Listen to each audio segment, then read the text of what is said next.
session to discuss redistricting and tax compliance for November 3rd. But the Senate Majority Communications Office said Wednesday that in all likelihood the Senate will not be ready to convene by then. Indiana Code says the General Assembly has up to 40 days to conduct legislative business in a special session. In 2022, the governor did call the General Assembly into session on July 6th, but the legislature didn't convene until July 25th, and the session ended August 5th. John Herrick, 93, WIBC Mobile News. The Monroe County Council voting against funding for a new jail and justice center on Wednesday. The project had a price tag around $225 million that Councilmember Peter Iverson said they just simply can't afford right now. It is not, I think, appropriate to take $250 million on the hope and a prayer that on November 3rd that the legislature is going to wake up. Councilors said the only way they could move forward with the new facility is if they get help from state lawmakers, but they were not optimistic that that would happen. The current facility is located in downtown Bloomington, which the sheriff's office says is overcrowded.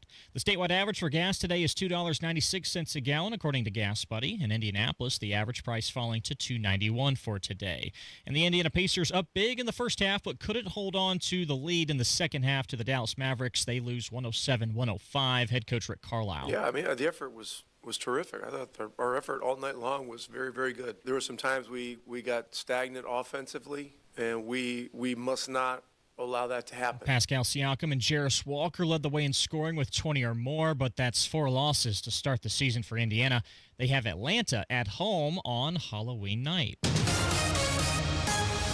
Pat Baer has a check of traffic. What's up, Jared? Looking at the south side, northbound 65, 8-minute delay from Keystone Avenue to the south split. It's construction. East side, northbound 465. Stop and go traffic before 70 past Penn Pike. Traffic sponsored by Drexel Interiors. Drexel Interiors. I'm Matt Baer with traffic on the 5s. Follow us at WIBC Traffic. If you have Medicaid and are new to Medicare, you may qualify to enroll in a Humana Medicare Advantage dual-eligible special needs plan with a lot more benefits, like dental, vision, and hearing, along with helpful support when you need it most. Now is the time to see if you qualify to enroll.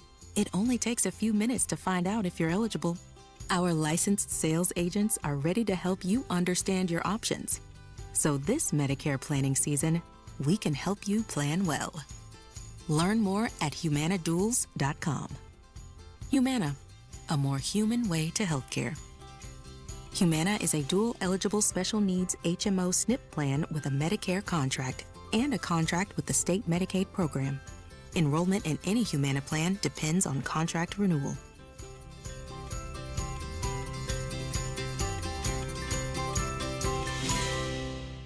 This hour powered by Stevenson Heating and Cooling, your American Standard air dealer, serving Johnson and Morgan counties. Now the forecast from the American Standard Cooling Weather Center. Morning showers and breezy, partly cloudy this afternoon. Today's high 57. Mostly clear skies overnight and quiet, a low of 40. I'm Wish TV Storm Track 8 meteorologist Marcus Bailey, 93 WIBC. And I'm Jarrett Lewis on the level on the go and on WIBC.com. It's 9:06. Here's Kendall and Casey.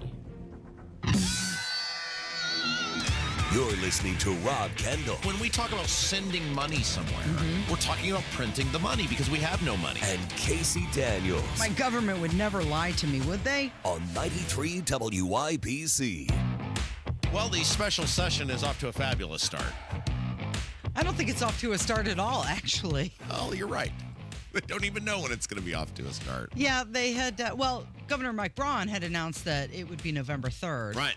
Initially. Yeah. That was the suggestion. This is soft suggestions. You have to learn the difference. There's the hard suggestion and the soft suggestion. And, so that's like, you really should do this. The hard suggestion is you will do this. Correct. Right, okay. Yeah. So he had soft suggested November 3rd. Now, in all seriousness, here is how a special session works in the state of Indiana. There is a 40-day window from whenever the governor declares the special session. So that's when the clock starts ticking. Yeah. They have 40 days to get done from that time. They could wait 15 days to start. They could wait 20 days to start. They could wait 5 days to start. They just have 40 days to get it done from whatever. So this is like, look, it made the headlines. It's this huge deal. You could look at it and say, is it a bad look to say we're going and then not go that day, because they came out yesterday. Todd Houston, the Speaker of the House, basically said we're not going on November 3rd. And it does make sense in the sense of, like, they said, look, nobody was able to plan for this. Ron makes the announcement. Now you got people who have jobs. Right. They have, maybe somebody was on a vacation, whatever. I don't understand all of this. The problem is it's not even this issue. It's every time it gets delayed, and that's what it's been from the beginning, is essentially a giant delay. It just feeds the anger. It feeds the animosity. Look, Braun can come on and lie and say whatever he wants about, the majority of people support it, or, those polls are wrong. His actions tell you what they know where the people are, they know where the people are. If the people were for it from the moment they brought it up, they would have sprinted it forward. Right. And claim a victory. Like, think about when the last special session was on abortion. As soon as the Supreme Court came down with their ruling, they basically sprinted to get that process started, declare a special session. They did it. They got their thing done, and they went home. And they knew the reason they did that, even if abortion was a controversial issue, their base, the Republican Party, was united on the issue of life. Now, you can debate, should it be 10 weeks? Should it be, 8 weeks? Should it be 12 weeks? Like, all those things are fine to debate. It's a worthwhile spirited debate. I think Indiana ultimately got most of it right. They've got a pretty strong pro-life. They came up with a pretty strong, reasonable pro-life piece of legislation. This, however, they don't have a unified position in their own party. They don't have agreement in their own party. Look, I don't think anybody's going to dispute Rob Kendall is about as conservative and liberty-minded as you can get, and I think redistricting is a horrible idea. Mm-hmm. And there's many, many people who feel the same way as me. So the problem they have is, to this day, he still doesn't have the votes in the Senate, and he doesn't have unification. I thought it was reported by some people that Donald Trump was planning on calling some of the holdouts. And say what? Please? Have I told you about Tad? Do it for Tad. Tiny Tad, he died. The carrot and the stick, and if you don't... But what? I mean, we've seen... Look, these people in Washington, D.C. don't know how to read tea leaves, and they don't know how to work with the local lawmakers here, because people don't like to be told what to do. Well, they've been giving soft suggestions. Yeah, but now they're going to give the hard ones. But they have been doing it in a manner that alienates the votes that you need to flip. Look, there are a group of dumbasses who will be wowed by going to the White House. Mm-hmm. Someone like a Jim Lucas will be totally wowed by being able to go to the White House. He should go again and show off his new tattoo. Look at how cool it is that I got to go do this. But the people you need to actually get to make the difference, they're not going to be wowed by that. There's a group of people who are in these swing Senate districts that lean Republican, that vote Republican, who have clearly heard from their constituents that they are not in favor of it, or at least there is no strong push for it. And they have said, no, we're not doing this because there's no upside for me to do this. I'm not running for Congress. I am where I want to be. My leadership doesn't even support this. So why, I like being a committee chair or having this ability. I'm not going to go against the bosses. And they're handling it all wrong. And look, they've already lost even if they win, because this has been such a ridiculously long, painstaking process. Mm-hmm. And you've kind of exposed to the public that nobody really wanted to do this. So the next regular session begins in January. You've got Org Day scheduled for November 18th. So then they knew they had to be there anyway on that day. Yeah, and I don't... So my money's on that day. I'm not convinced this is going to be a long process. I think Rod Bray, the pro tem, the leader of the Senate, it's very clear he's against this. And it's going to depend on how strong a flex he wants to make. Bray will have the ability to sink redistricting if he wants to do that. And there is more at play than just redistricting. It is I'm not trying to make it out like some sci-fi movie, but it's the battle for supremacy. Braun is trying to bully and dare the lawmakers into doing something. He's not even getting named in the tweet from the governor. No, this is great. So I appreciate the leadership of Speaker Houston and House Republicans as they prepare for the upcoming special session. Yeah. Did you notice I caught that? Yeah. I love that he deliberately, he being Mike Braun, did not name Senate Republicans or the pro tem, the leader of the Senate, Rod Bray. These guys do not understand how to work with the Senate. It's why, well, there's numerous reasons, but it's a major reason the property tax bill failed. They didn't go about it the right way. They didn't behind the scenes work the way it needed to be worked. And when you couple that with Braun's inability to fire up, I mean, look, we were the people getting people fired up. Braun was doing nothing. Those fireside chats were ridiculous. We told him they were ridiculous. Like, he was so uninspiring in his promotion of the property tax bill. You going to go to him for motivation? Well, I told you at the time, Casey, and I think we even said on the air, I was like, this is not good. This is not the right way to do this. I would not be doing this way. And so all they're going to do is piss these people off, and you're not going to bully or intimidate them, or it's going to be very hard to bully and intimidate them, and they're going to be more inclined to say, okay, that's cute. Here's your big John McCain shaky thumbs down. Enjoy the maps as they currently exist. So candidate filing for the 26th primary opens January 7th. You've got some people who are ready to go, like Jennifer Ruth Green. Well, and I don't think that's helpful that she sprints out and says, I'm running for Congress while there's still, this inspector general. So Jennifer Ruth Green, most people know this, but for those who don't, Jennifer Ruth Green ran for Congress in the 1st Congressional District, which is the Chicagoland area, which is one of the districts that they're looking at altering. She lost by almost 6 percentage points. She then, as so many people in the government do, failed upwards into a cushy $275,000 job in the Braun administration, despite being a complete moron. But they were trying to elevate her because she was the chosen one to get her into elected office. And from the moment she got there, based on this Inspector General report and the agreement she signed with the Braun administration, what do they call that? PIP? The PIP. The Performance Improvement Plan. She started playing fast and loose with the rules from the moment she got there. They bounced her out, and her immediate reaction is, must grift. Grift must continue. I know I'll run for Congress. Run for Congress. And so people look at this and go, again, why would we go to all this effort if that's the sort of person we're going to get in the Congress? Yeah. I think when it comes to this date moving around, I mean, you have to be understanding. They have other jobs. They have other responsibilities.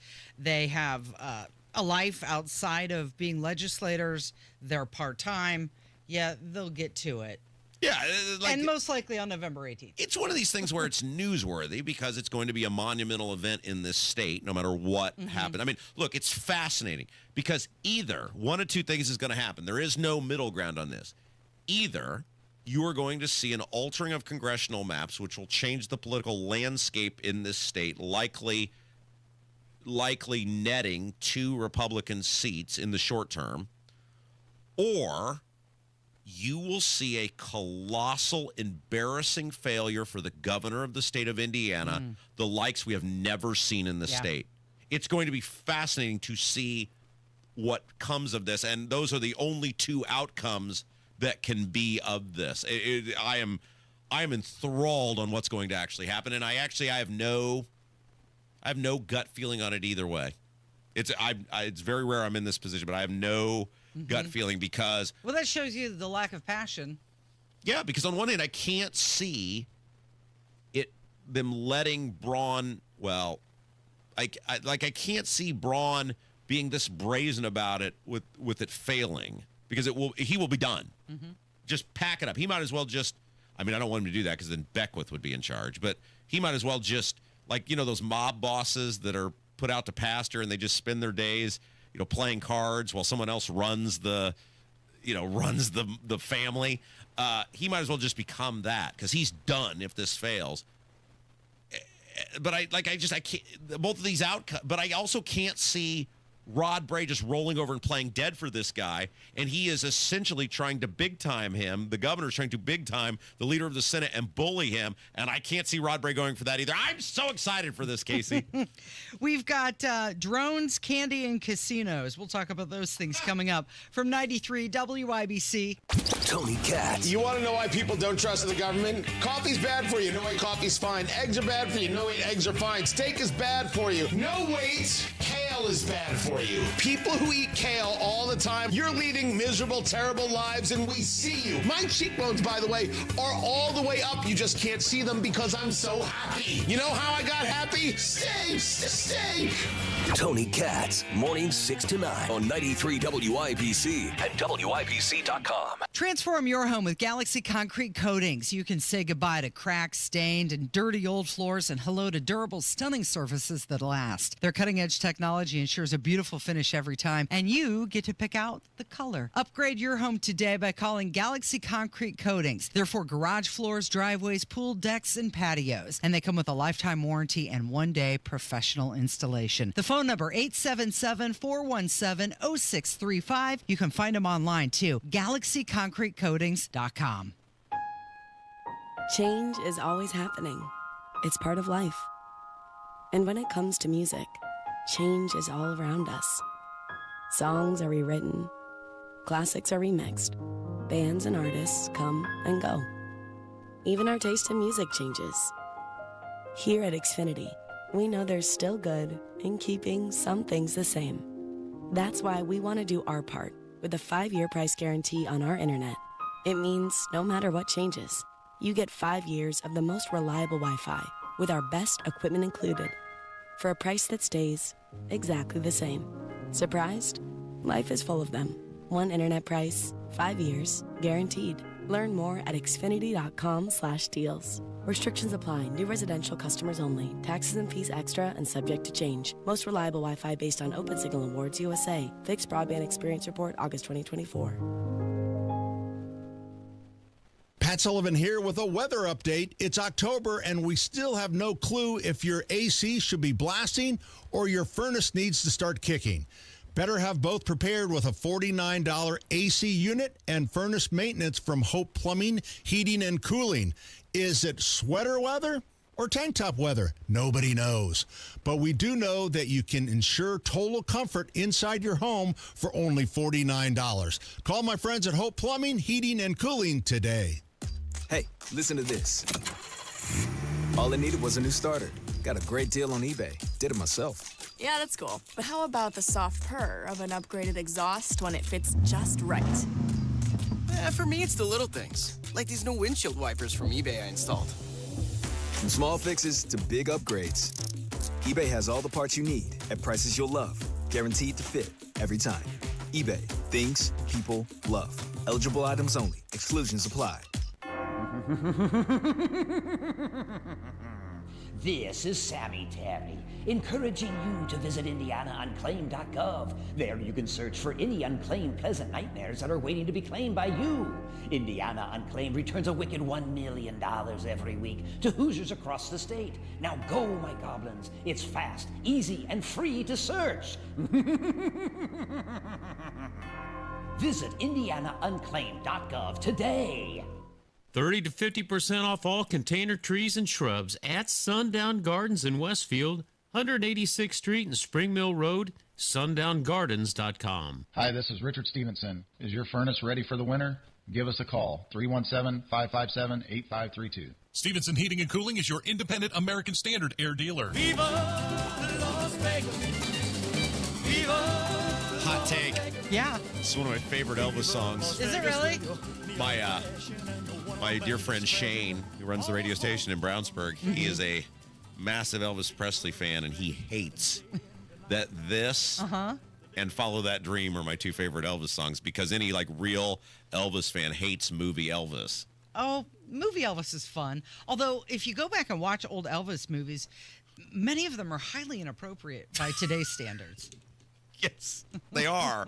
But I think for the hardcore Elvis person, they see movie Elvis as a caricature right, of Elvis. It's like a joke, Mm-hmm. right? And so if you love any of the movie Elvis stuff, you just don't understand what's going on. So anytime I hear that song, I let him know it's playing wherever it's playing at, and said, "Hey, it's one of my favorite Elvis songs." Well, good pick by Kevin, because he's trying to lead us into casino talk. Oh yeah. What's going on with casinos? Well, there was a new study that was done, and the study says that Northeast Indiana and Indianapolis are the best places to put a casino. Okay, so this is fascinating because the downtown Indianapolis casino conversation has been going on for decades now.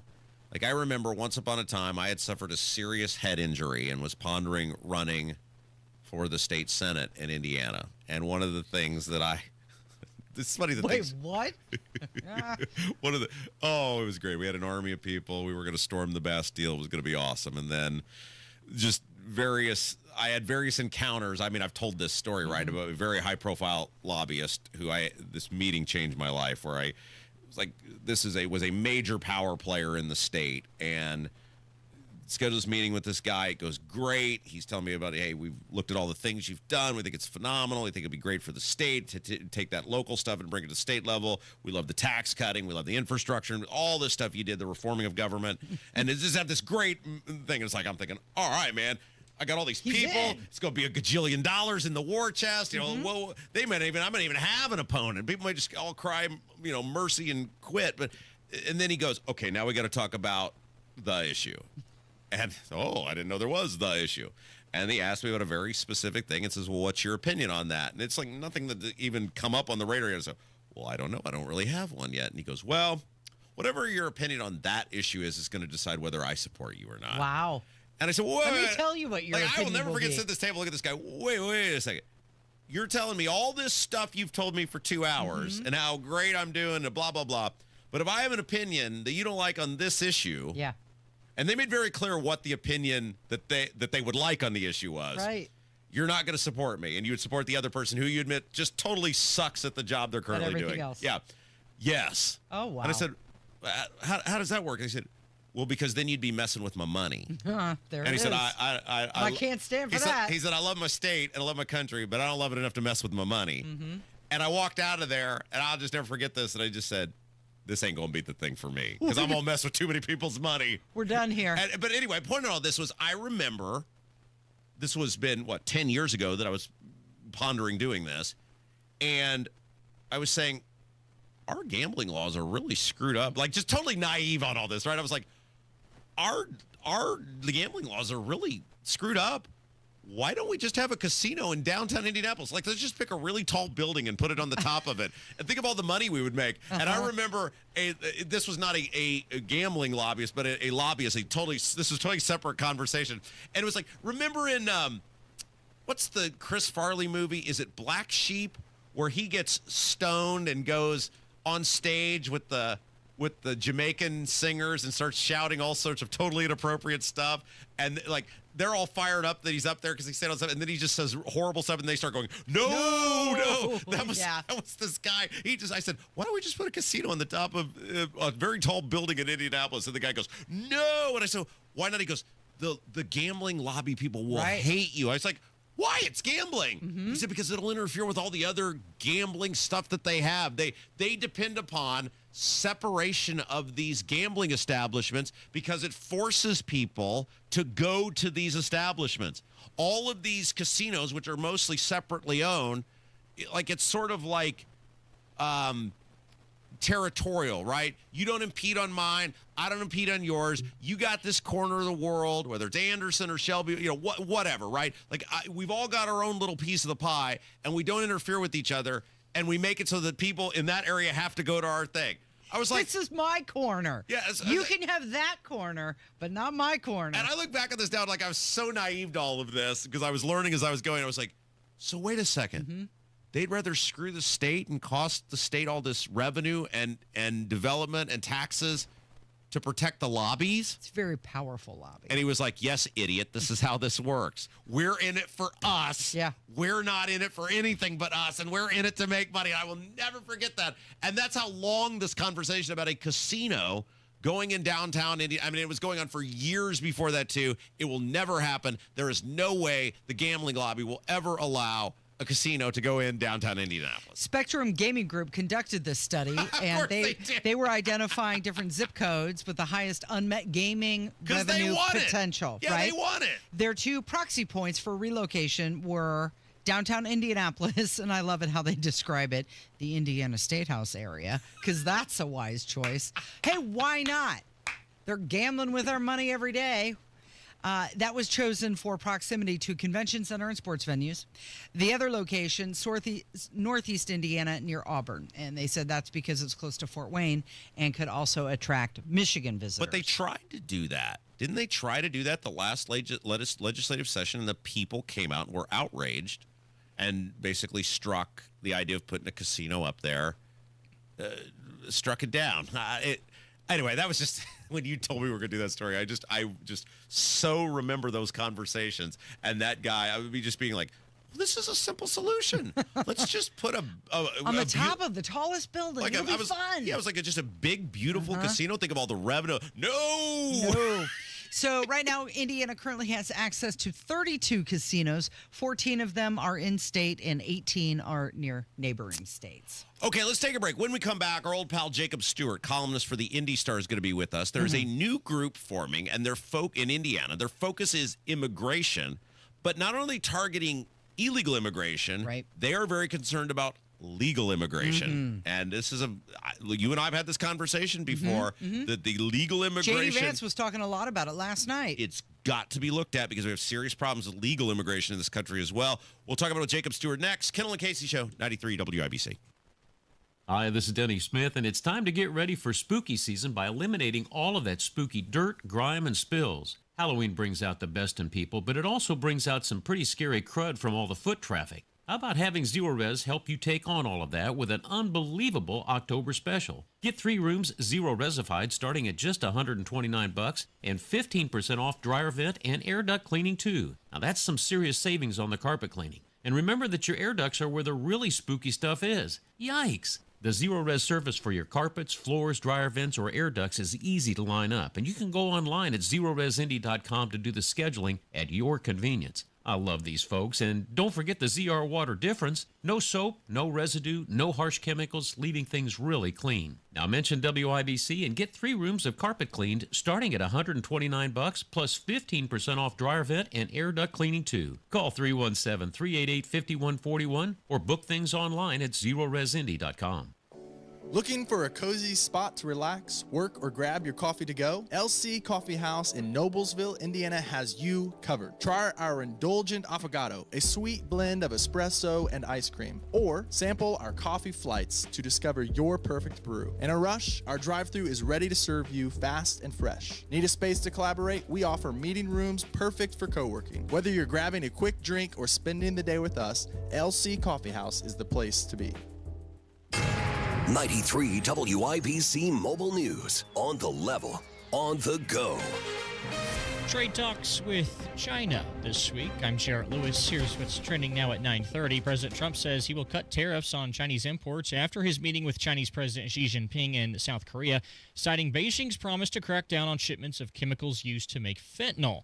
China also agreed to keep rare earth mineral exports flowing and to resume buying what President Trump called tremendous amounts of American soybeans and energy products. Treasury Secretary Scott Bessent tells Fox Business's Mornings with Maria that the talks were a success. The Kuala Lumpur agreement was finished in the middle of the night last night, so I expect that we will exchange signatures possibly as soon as next week. And as part of the deal, the 20% U.S. tariffs related to fentanyl would be cut in half to 10%. In return, China would reduce fentanyl precursor chemical flows to the U.S. Meanwhile, President Trump is ordering the Pentagon to resume testing nuclear weapons. Speaking to reporters on Air Force One, President Trump says if other countries are doing it, the U.S. should as well. We have more nuclear weapons than anybody. We don't do testing. You know, we've halted it many years ago.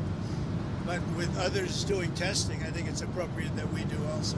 The commander-in-chief ordering the Pentagon to immediately resume nuclear weapons testing after a 33-year pause. It comes as China plans to expand its nuclear stockpile and Russia's recent testing of Poseidon super torpedoes. That's Fox's Ryan Schmeltz reporting. And Hurricane Melissa leaving dozens dead in a swath of destruction across Cuba, Haiti, and Jamaica. The hurricane was a Category 5 when it touched Jamaica on Tuesday. Wind speeds topped 185 miles per hour, causing widespread power outages. Now your opening bell report on 93 WIBC brought to you by Absolute Wealth Management. The Dow is down 204 points to 47,632. The S&P 500 also down 30 points, 6,890. And the NASDAQ is in the red 150 points to 26,119. I'm Jarrett Lewis on The Level on the Go and on WIBC.com. Of all the times to buy new Lincoln, right now is the very best time at Tom Roush Lincoln. Get 0% APR for up to 48 months on 2025 Lincoln Corsair, Nautilus, or Aviator. Plus get a $1,000 Tom Roush Trade Assist bonus. So come get that new Lincoln from Tom Roush Lincoln, where our family's been serving yours for over 53 years. Subject to credit approval. Not all buyers will qualify. See dealer for complete offer details. Offer ends 10/31/2025.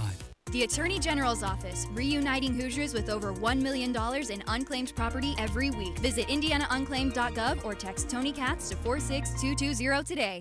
David was in big trouble with the IRS. At first, I didn't owe that much, but after this year, it was out of control. Then David called Get a Tax Lawyer. Right away, they were like, oh yeah, looks like you're qualified to say Get a Tax Lawyer went to work.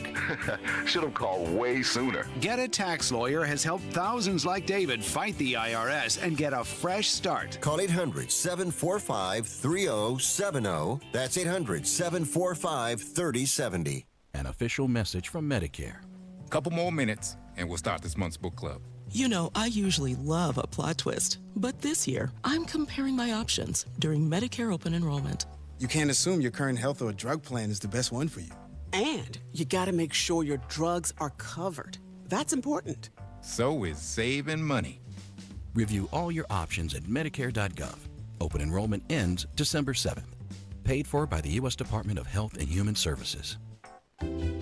Picture this. Your career ends, your paycheck stops. Suddenly you're conducting your retirement with no sheet music. Don't let that happen. I'm Jason Hutchins, and after years of guiding Hoosier families through retirement planning, I put together some of the most important lessons into one simple, easy-to-read book, Orchestrate Your Retirement, a guide to composing a financially tuned plan. Get a copy mailed to you at no cost. Call 317-660-929. That's 317-660-929. This book is packed with real-world stories and strategies on income, Social Security, taxes, and how to protect what you've worked so hard to build. Call Guardian Wells Financial at 317-660-929. That's 660-929 and ask for your copy. No pressure, no strings attached. Supplies are limited, so when they're gone, they're gone. Orchestrate your retirement. The rhythm of your future starts here. Investment advisory services offered through Creative One Wealth LLC, a registered investment advisor. Guardian Wealth Financial is not affiliated with Creative One Wealth or with any government agency. Licensed insurance professionals. It's the Medicare Advantage annual enrollment period, and Humana knows not everyone has the same needs when picking a Medicare Advantage plan. Now that I'm retired, I want to enjoy the life I've worked hard to build. So I want a plan that covers me when I'm traveling the country. Humana has a plan for that. As a veteran, I want a plan that fills in the gaps my VA coverage doesn't provide, like dental care. Humana has a plan for that. I feel good about my health. I just want care and coverage with predictable costs. No surprises. Humana has a plan for that. With a Humana Medicare Advantage plan, you get coverage and benefits that focus on what matters most to you. Learn more at gethumana.com. Humana, a more human way to healthcare. Humana is a Medicare Advantage HMO and PPO organization with a Medicare contract. Enrollment in any Humana plan depends on contract renewal. Drexel Interiors has teamed up with Mohawk for Breast Cancer Awareness Month. A portion of October's Mohawk sales will be donated to the Susan G. Komen Foundation. Visit either showroom or drexelin.com today.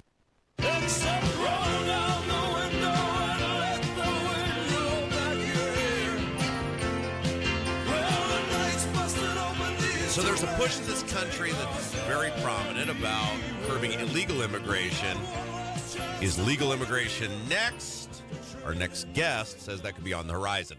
Kendall Casey Show. I'm Rob. Casey's here. Our old pal, Jacob Stewart, columnist, Indy Star, joins us now. Has a new piece on this, on a group that is targeting legal immigration in the state of Indiana. Jacob Stewart, hello.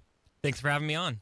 All right. So you're talking about this group. They're an anti-immigration nonprofit, but you're saying the future could not only be anti-immigration, it could be how we handle legal immigration. Right, and I think that was just confirmed last night when the vice president spoke about how we need to bring vastly lower numbers of immigrants into the country. And he pretty much reiterated many of the talking points that I heard from this nonprofit, Safe Heritage Indiana. Okay, so tell us about the group real quick before we get into the topic of the Save Heritage Indiana. Sure, so it was founded by Daniel Pointer and Nathan Roberts. So Daniel Pointer is the executive director of Carbon Neutral Indiana, which is a climate change group, and Nathan Roberts. Such a weird guy to be involved in this, isn't it? It is. I actually met him, I believe it was 2022, at a meeting of the Citizens Climate Lobby. Needless to say, I did not expect to reconnect with him to interview him about this group. But then there's Nathan Roberts, who is actually the twin brother of Nick Roberts, who's a Democrat on the City County Council.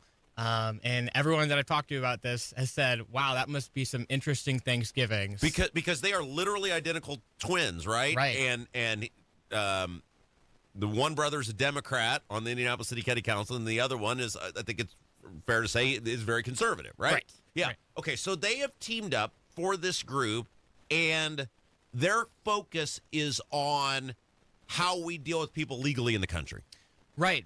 They are addressing both legal and illegal immigration. Some of the things they threw out as policy suggestions to me were a 30-year federal moratorium on immigration, so ending all federal immigration.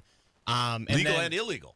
Correct. Yeah. Oh, interesting. Yeah, and using many of the same things I heard from the vice president to back that idea up. And then also some more state-level focused things like Universal E-Verify, also called the Fairness Act.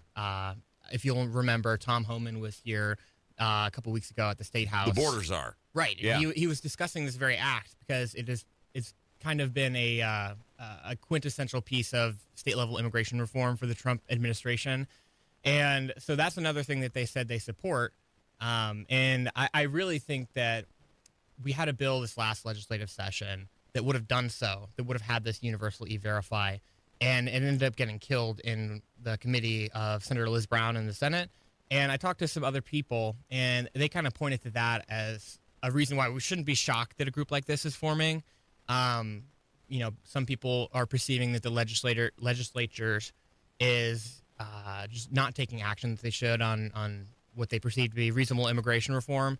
And so now we have a group like this. Okay, so Jacob Stewart from Indy Star is our guest. He has a new piece out. It's very interesting. It's about this group, this forum. They're targeting illegal immigration, but also legal immigration in this country. Now, we talk about this on our show all the time. We say, if you live in a suburban community in central Indiana, there's a good chance if you go to your Walmart, it's going to look markedly different than it did 10 years ago. Is there a case to be made that because of legal immigration, people who can freely assimilate into society, but many times they're not here for good, right? Like, they're not good, not like that they're trying to do bad, but they're not here like permanently. They're on these HB1 visas or whatever, that they are changing the makeup of communities, the culture of communities, without having to have long-term universal buy-in. That's a great question. If you look at our current immigration system, a lot of what we have, like these work visa programs, originate from the 80s and 90s, Reaganomics. The idea that, to support businesses, we need to bring in more people from out of the country to solve labor shortages, to, increase productivity and whatnot. And then more recently, it's been a question of how do you even define legal and illegal immigration. Under the Biden administration, there was I think a quadrupling of people that were let in under the refugee program. And it created an environment where it's not shocking that we're having discussions like this. And so, yeah. Jacob Stewart from Indy Star is our guest. Okay, so, and I think about this. Like, I grew up in a little bitty town on the west side of Indianapolis. I still live in that town. I live one house next to the house I grew up in. I'm starting my own compound on that street. But I look at that town, and it is nothing like the place I grew up. And I get that growth happens. But part of the explosive, largely out of control residential growth, there are literally neighborhoods in my community where if you go into that neighborhood and you can drive around and stop and talk to people, a huge portion of these people, and they will straight up tell you, are here as, at least not permanent citizens of this country, and you see the sort of the remakes of these communities, and not saying these people are doing anything wrong. They've been invited to come in. They're not doing anything wrong. They're filling out all the paperwork. They're following all the rules. But you look at this and you say, man, there's been a literal changing of the landscape. And a lot of it, it's easy to boogeyman these illegal immigrants. But much of it, we as Americans, we as Hoosiers have sort of signed off on. Right. And again, it goes back to that economic growth aspect and the prevailing policy among Republicans and Democrats for years. And I think that also, goes back to, you kind of touched on the issue of integration. When you view immigration solely as a means of fueling economic growth, the predominant group of people that you're going to be bringing in are laborers. Yeah. And so that's why when you are looking at populists like the Save Heritage Indiana group, there's a lot of questions about, are they taking opportunities from people who are born here? And we're starting to see a shift away from that, I think, under the Trump administration, changing some of these work visa programs to be more focused on investors and bringing investors in with lots of capital to create opportunities rather than take them. It is part of the problem, though. You can't put the genie back in the bottle, right? Like, so a very high profile, this person would be tarred and feathered if it ever came out they associated with me, so we'll never publicly name them. But a very prominent liberal, I think it's safe to say, public education leader, told me that a major issue public schools are having in central Indiana is that there will be these developments, and they will look at a price point on a home, and they will say, well, it's a $500,000 home. This is going to be a huge win for our community. That's more than the services cost. What a win. But the problem is these people that are living in these homes are oftentimes these foreign workers who are not here permanently. They're not citizens of this country, and they will live 3 or 4 families to a home. And so that $500,000 home, if it produces 4 or 5 kids to the school system, actually becomes the equivalent of a $100,000 or $150,000 home, which is not paying for the services those people are using. Right. Yeah. And I haven't looked too much into that issue, but I'm sure, again, with the integration factor, when people aren't here in the country permanently, there's less of a reason to integrate into the community. Jacob, I'm wondering what sort of effect it will have that Nathan Roberts is related to Nick Roberts. They're on polar sides of the political spectrum. Yeah, I mean, that's an interesting thing, in terms of the average Democrat voter. I don't know if that will give them pause. He's been very clear that he disagrees sharply with his brother. You can't pick your family. Right. You can't pick your family. I think it's really interesting. I majored in neuroscience in college, and this is the type of dynamic. Wait, you majored in what? In neuroscience. That sounds like you should be making a lot more than you're making as a newspaper writer. That sort of degree. Probably less. I mean, the STEM fields these days, unless you have like a doctorate, you can't make a whole. My degree is in general studies, Casey. Is it? Yeah. Congratulations. Yeah. So mine was in marketing and broadcasting. So I'm going to say that Jacob is still the smartest one in the room. Oh, not even. There's no doubt. No, you can just walk into a room and you say, that guy's the smartest guy here. Hey, before I let you go, so this group, can they succeed? What does success look like for them? What do they want? I think success is building an institution. They were very clear to me that, if you are a hospital lobbyist, you can just go to a hospital, 8 hospitals maybe, get $50,000 to be a lobbyist for them. With the immigration issue, there's really not many out there that are focusing on that. And so if they're able to build an institution that's able to fund itself from the rather diffuse support that there is for anti-immigration policies, I think that will be a success in and of itself. And if they can be a consistent voice in the State House, for legislators who may already be anti-immigration, for them to have something to point to and be like, well, we have this institution that agrees with us. And it gives legitimacy to the cause, I think. And I think that's exactly what would be success for them. Don't you think that what J.D. Vance has been saying lately will give legitimacy as well? Oh, 100%. I had mentioned this earlier, that his discussion last night. Specifically. He cited many of the same points that Save Heritage Indiana did to me in our conversation, talking about, becoming one community and things like that when looking at immigration policy. So I think for sure that gives me confirmation that that's sort of where the Republican Party is heading. Jacob Stewart, find him over at IndyStar.com. New column, new anti-immigration nonprofit signals future of Indiana GOP. Thank you. Yep, thank you. It's Kendall and Casey on 93 WIBC. Hammer and Nigel Show, Rob Kendall going off the rails. Couldn't imagine what we'll be talking about. Plus, the biggest stories in Indy and around the world. 3 o'clock, 93 WIBC. So October is here. I've got peace of mind with my Window Nation windows that the hot air is going to stay in my house and the cold air is going to stay out.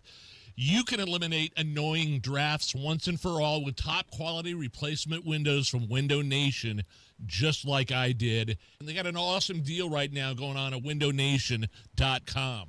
Window Nation has an A-plus rating from the Better Business Bureau, and they send the best of the best out to your house. All of their experts have multiple years experience, and Window Nation windows come with a lifetime warranty. So schedule a fast and free estimate right now with Window Nation. And now through October 31st, buy 2 windows, get 2 for free. And you don't pay anything for 2 years. 866-90-NATION or go online to windownation.com. Tell them Hammer and Nigel sent you. It's the Medicare Advantage annual enrollment period, and Humana knows not everyone has the same needs when picking a Medicare Advantage plan. Now that I'm retired, I want to enjoy the life I've worked hard to build. So I want a plan that covers me when I'm traveling the country. Humana has a plan for that. As a veteran, I want a plan that fills in the gaps my VA coverage doesn't provide, like dental care. Humana has a plan for that. I feel good about my health. I just want care and coverage with predictable costs. No surprises. Humana has a plan for that. With a Humana Medicare Advantage plan, you get coverage and benefits that focus on what matters most to you. Learn more at gethumana.com. Humana, a more human way to healthcare. Humana is a Medicare Advantage HMO and PPO organization with a Medicare contract. Enrollment in any Humana plan depends on contract renewal.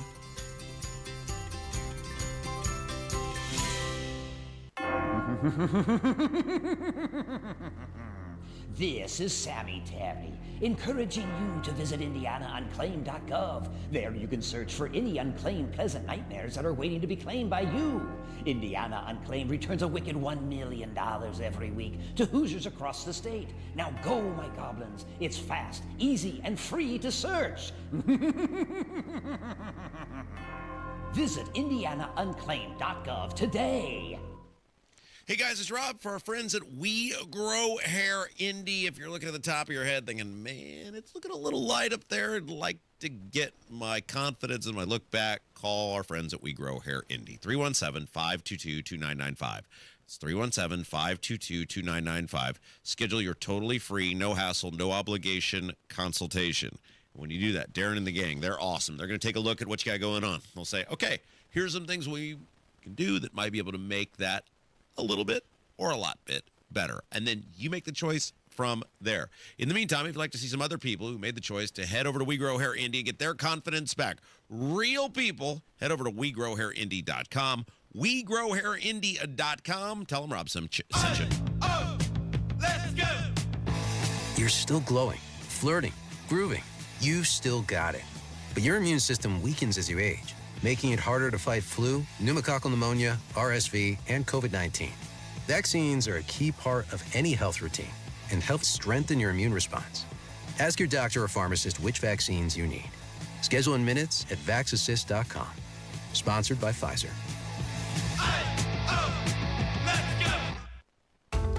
Want in on special WIBC contests?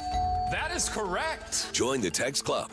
Text WIBC to 317-239-9393. Exclusive giveaways are just a text away. So let me make sure I've got the circle on this right, okay? If I missed anything, you let me know. Okay. All right. So Jim Irsay inherits the football team from his dad. Mm-hmm. His dad gives him the football team when he passes away. Mm-hmm.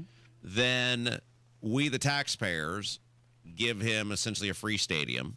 Not only does he get a free $1 billion-plus stadium, he then gets a sweetheart deal on everything that takes place inside the stadium and all the money he gets to keep off of that. So then he takes all of this money that he's made off being given a team, and really all the money he's made off being given a stadium and able to keep all this money on the stuff that takes place inside the stadium. Also stuff not related to Colts games, by the way.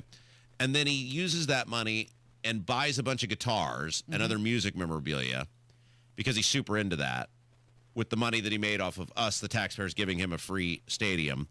And then he puts it on display, and everybody's like, oh, that's so gracious of him to show off the stuff that he bought with the money that we gave him as taxpayers. And now his kids are like, yeah, we're going to sell that and make a bunch of money off of that. Yeah. Did I get all that right? Did I miss any part of that loop there? I think you got it. It was Okay, like very a good. traveling show and tell, right? Yeah. This is my stuff. So he did curate a very renowned collection.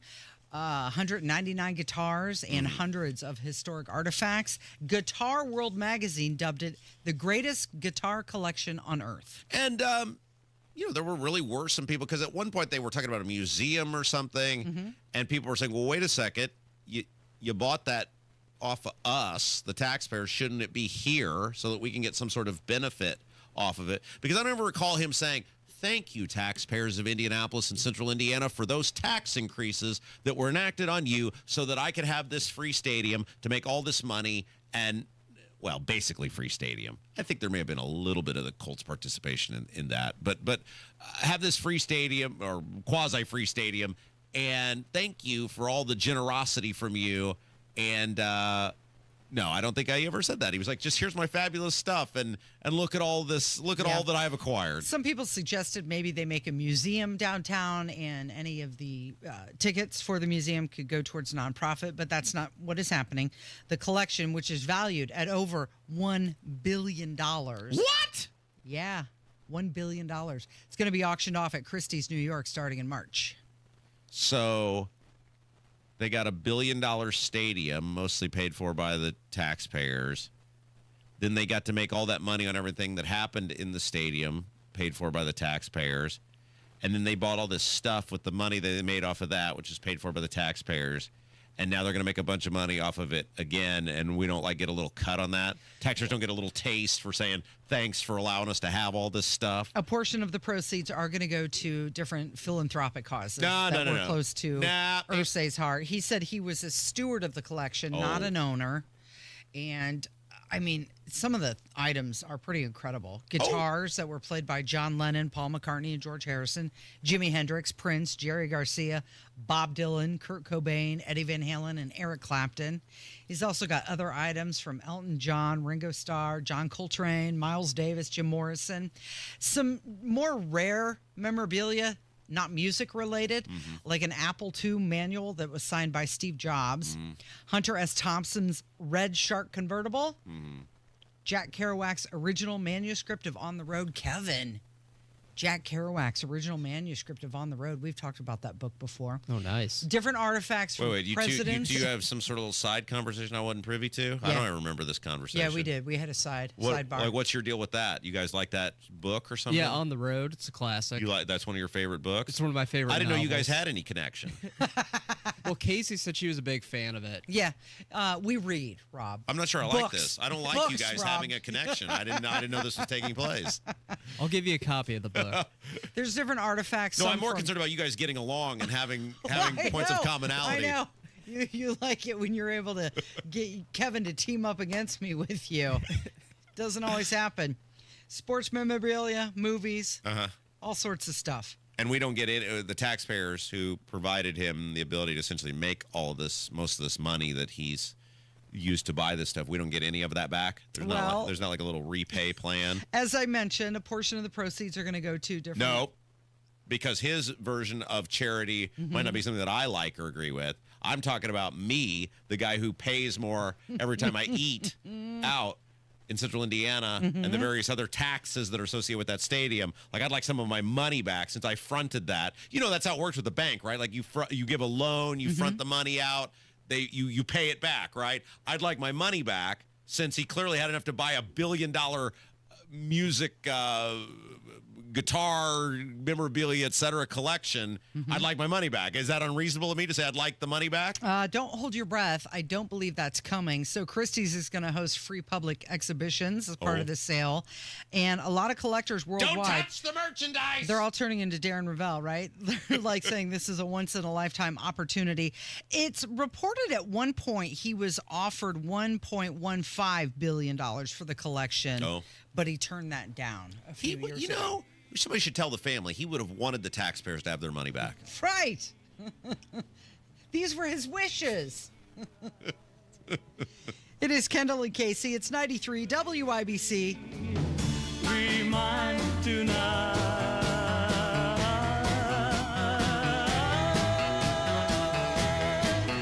Pretty woman, don't walk on by. Pretty woman. You've got your whole life ahead of you. So choose a Medicare plan you can count on.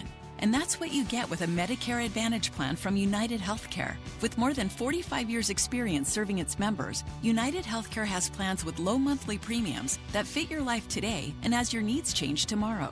The Medicare annual enrollment period ends December 7th, so go to uhc.com/Medicare today. United Healthcare Medicare plans. It's Medicare coverage Indiana can count on. The NBA season just tipped off, and the Pacers already have a big matchup this weekend. Murphy on the drive, and he throws down a thunderous right hand. He tried to drop it into traffic. Walker stole it and got it to Toppin, who flushed it at the other end. It's your only chance to see the blue and gold battle the Golden State Warriors Saturday at 7. Get your tickets at Pacers.com/tickets. Pacers Warriors, Saturday at 7. Join us every Friday right around 5:50 for Beer Sample Friday. Brought to you by Thompson Furniture and Mattress in Columbus, home of free delivery within 75 miles of their store. Hey, can you blow up some balloons for Jack's party? I can't. I'm so congested. You need Sinex Severe from Vicks. Sinex Severe nasal spray. Yeah, just Sinex. Breathe. Sinex Severe instantly relieves nasal congestion and works 6 times faster than nasal decongestant tablets. The 12 hours of relief allow you to get back to the moments that matter without congestion. Daddy, we need more balloons. On it. Try Sinex Severe from Vicks. Just Sinex. Breathe. Use as directed. Coming up in 2 minutes from the Technology Recyclers studios, what led up to a stabbing at a downtown Indianapolis gas station last night, when state lawmakers could first meet for the special session, a check of the forecast for Halloween night, and how the Pacers fared in their game against the Dallas Mavericks last night. You're listening to 93 WIBC, WIBC HD1 Indianapolis. Time for Fox News. It's 10 o'clock. It's great news for American farmers. I'm Dave Anthony, Fox News. The Chinese have agreed to buy 12 million metric tons of soybeans during this season. They hadn't bought any all year amid a trade dispute. Treasury Secretary Scott Bessent tells Fox Business will be resolved with a one-year deal signed as soon as next week. I guess on the scale of from 0 to 10, with 10 being the best, I would say the meeting was at 12. That's President Trump after he wrapped up his Asia trip holding talks with China's leader in South Korea, which led to this agreement. It includes a resolution to a dispute over China controlling rare earth mineral exports. Those rare earths, of course, power everything from our iPhones to cars to fighter jets. Now, here's some more outlines of the deal. Dana Trump will reduce tariffs on China down to 47%, which is down from 57%. China will curb fentanyl trafficking. That's Fox's Lucas Tomlinson from South Korea. The president also told reporters on Air Force One flying home he's ordering the U.S. to resume nuclear weapons testing, which hasn't happened in 33 years. Hamas is set this hour to hand over the remains of 2 more hostages it has to return as part of the ceasefire agreement. But Israel launched deadly airstrikes the other day after a Hamas attack and breach. The last remains returned the other day turned out not to be one of the 13 dead hostages Israel's still waiting for. 5 more arrests in Paris in the Louvre Museum jewel heist, including one they call the prime or main suspect, maybe the ringleader. Remember, there were 4 people who broke into the upper floor window of the museum. They made off with $100 million worth of French crown jewels. 2 other suspects linked to the heist had been arrested over the weekend. That's Fox's Greg Palcott. The nominee to be Surgeon General was supposed to have a hearing this morning. Instead, she's having a baby. Casey Means' Surgeon General confirmation hearing is postponed because she went into labor with her first child. She was scheduled to appear virtually before the Senate Health, Education, Labor, and Pension Committee because of her pregnancy and imminent due date. That's Chris Foster. America's listening to Fox News. 93 WIBC Mobile News. On the level, on the go. Happening right next to the stadium. It's cloudy, 47 on Monument Circle. Rain falling in some areas, too. We'll have cloudy skies much of the day. Could clear up later on. The high today at 55. More of the forecast coming up. I'm Jarrett Lewis. Here's what's trending at 10:02. A man is dead. Another is in critical condition from a stabbing at a gas station in Indianapolis Wednesday night. IMPD said it was an isolated incident between the two men, with one of them later dying at the hospital. If you can't work it out by talking to an individual, please get with someone, see if they can be a go-between between the both of you. If that's not an option, walk away. Taking someone's life is definitely not worth it. That's IMPD Captain Don Wildhammer. Officers were called to a Speedway gas station right next to Lucas Oil Stadium at around 10:20. Police are now looking at surveillance footage and asking any other witnesses to come forward with information. The Indiana General Assembly is not expected to be ready for a special session this coming Monday. John Herrick explains why. Indiana House Speaker Todd Houston says the legislature will not be meeting on Monday for the special session to redraw Indiana's congressional maps or discuss tax compliance like the governor originally called for. Then a spokesperson for Senate Republicans said it was unlikely that the Senate would meet at all that week due to member availability. They say they will have a schedule out as soon as they can get one done, while also keeping things cost-effective for the taxpayers. John Herrick, 93 WIBC Mobile News. Meteorologist Jason Puma with the National Weather Service in Indianapolis has a look at the Halloween forecast for tomorrow. We're looking for a Friday night of partly cloudy skies, and temperatures will probably be right around 50 degrees during Friday evening, with a low on Friday night around 38. Puma says we'll see similar days coming up with more wind and rain heading into November. Temperatures will stick around the 40s and 50s. A tough one last night for the Indiana Pacers. They lose to the Mavericks 107-105 in Dallas. Head coach Rick Carlisle. The way the guys hung in at the end, giving us a chance, when we were down, I think 12, and then the last play, it was a great job by our guys. Just unlucky. The Pacers remain winless to start the season at 0-4. They have the Atlanta Hawks back in Indy on Halloween night.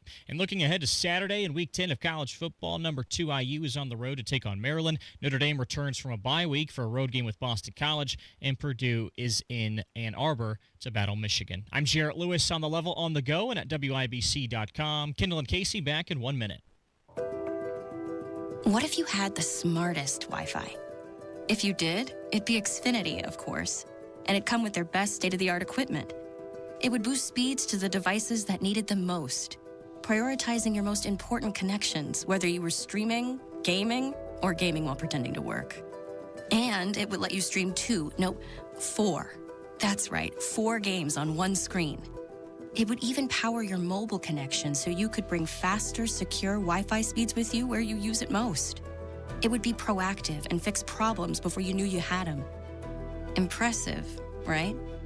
And it would have security features that protect you from threats at home and online. Kinda like a force field for your life. If you had the smartest Wi-Fi, well, everything would work together seamlessly to keep you connected, no matter what. Xfinity. Imagine that. Restrictions apply. This hour powered by Stevenson Heating and Cooling, your American Standard Air dealer, serving Johnson and Morgan counties. You're listening to Rob Kendall. When we talk about sending money somewhere, we're talking about printing the money because we have no money. And Casey Daniels. My government would never lie to me, would they? On 93 WIBC. Man, the Democrats really don't want to make people go to work. What are we in? Oh, day 30. Day 30 of the shutdown. And by the way, let me say this as emphatically as I possibly can. Mm-hmm. And some people are going to be really mad at me for saying this, but welcome to our show. It's Kendall Casey Show. I'm Rob, by the way. Yeah.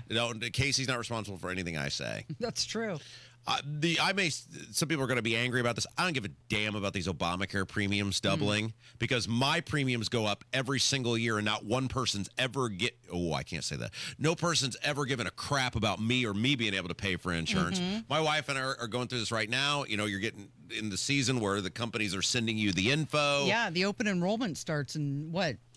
2 days? Well, I'm saying for like regular people that have to go out and pay their full freight. Is anybody ever crying for you about your premiums going up? Has anybody said, oh no, Casey has to pay more for insurance this year? Yet people who are essentially freeloading off the system, we'll move heaven and earth for those people. The hardworking people are out there doing it every single day. We don't care at all about them. Nobody's standing up for them. But these government people, they're crying rivers of tears over these Obamacare premiums going up. Speaker Mike Johnson right now giving his daily briefing on the government shutdown. I hate all these people. Okay. Every single one of them. I hate these Republicans who never do what they say they're going to do. They never follow through on reforms. They never follow through on getting spending under control.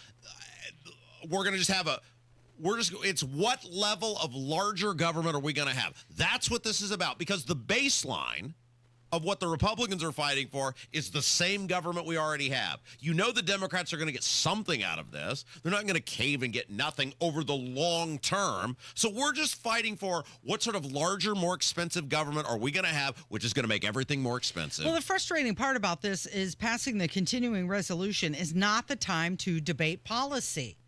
That's either before or after. It's not right now. And that's what the Democrats are trying to do. They're trying to change policy. But they're not doing anything different than the Republicans haven't done before. The Republicans shut the government down over Obamacare. Trump shut the government down over the border wall a couple years ago. I mean, we're not talking about any sort of meaningful structural change about our society. We're crumbling. I mean, they're doing the exact worst things they could possibly. They're about to cut interest rates again. You know what that's going to do? It's going to cook the economy. It's going to cook the economy because Trump's made horrible decisions with the tariffs. Our economy is broken. Our government is broken. And instead of having honest conversations with society about where we're at and what we're actually going to have to do, which is going to involve everybody feeling a little bit of pain to get this thing rectified, they just keep trying to cover it up and go, see, everything's great. Everything's fine. And the reality is things are not fine. Everything is ridiculously expensive if you can get it. In many cases, a lot of stuff you can't even get. And here we are. The argument is, should we just keep it the same or should we make it worse? So Senate Majority Leader John Thune, he was not happy yesterday when he was speaking, but he did say that there's been an increase in conversations among the rank-and-file senators, calling it a precursor of things to come. However, not everybody agrees.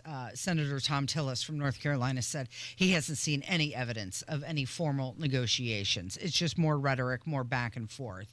And yesterday, Representative John Gottenheimer, he was saying he's a Democrat, but he was saying that Chuck Schumer should be reopening the government immediately. Well, I think it doesn't solve the health insurance problem, the premium problem. I think what's a very fair deal and is open the government and let's just vote on extending these premiums for a year or more. Well, I don't understand what's so hard about that. And by the way, Senator Thune has offered that, I believe. He said we'll have he offered up a vote that we can actually have a vote on extending these premiums. I think when put to it, you're going to see Democrat and Republicans, senators and congressmen and women want to vote for that. Why would you not want to vote to extend help with these tax credits, get premiums down for people? People are getting hurt right now in their pocketbooks. Yep. They're really need help. So why not give them some help?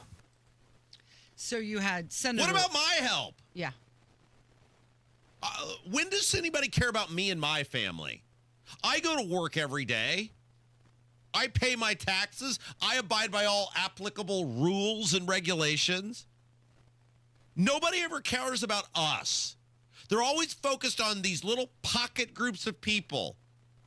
What about me? What about the people who go to work every single day? All these politicians do, the Republicans and Democrats alike, is make living more unaffordable and a quality of life less obtainable. And I'm just so sick of it. I'm so sick of the lies. I'm so sick of the dishonesty. I'm so sick of the deceit. And it comes from both of these political parties. And it's never, there's nothing they're doing that's going to make it any better. They are They are crying rivers of tears. I'm sorry, and this is going to make people mad, but they are crying rivers of tears over freeloaders. Who are they focused on? The SNAP people, which there's no way 13% of this country can't get off their ass and go to work, which is basically what's on government benefits related to SNAP right now. We did the math the other day on the air. And they're crying over these people who are already on government-subsidized health insurance.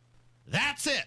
Nothing about you, nothing about me, nothing to worry about. Man, Casey's premiums went up again this year. How's she going to afford that? Anybody ever asked that question? No. It's about we can't disrupt the freeloaders, the SNAP benefits, and the Obamacare people. That's the conversation right now. Representative Laura Gillen from New York, she's a Democrat. She accused the leaders of using hunger as a political weapon, calling for urgent action to protect food aid. And now hunger? We're one of the fattest countries in the world, Casey. What do you mean hunger? Right.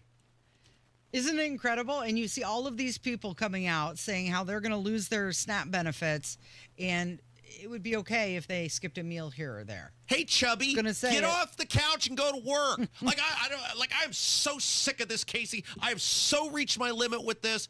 We are getting crushed. Regular people who get up and do their jobs every day. Paying for it. Exactly. And nothing's getting any better for us. Nothing's getting more affordable for us. Everything gets more expensive. Almost everything outpaces any wage increase somebody might be getting. And I don't see anybody on that television on either side worried about us. Okay, well, here's a woman. Oh, no, the government people might have to go a few days before they get paid. Oh, no. Oh, the staffers, the House and Senate staffers, they might miss a paycheck. Oh, no. Nobody was worried during COVID when businesses were getting closed.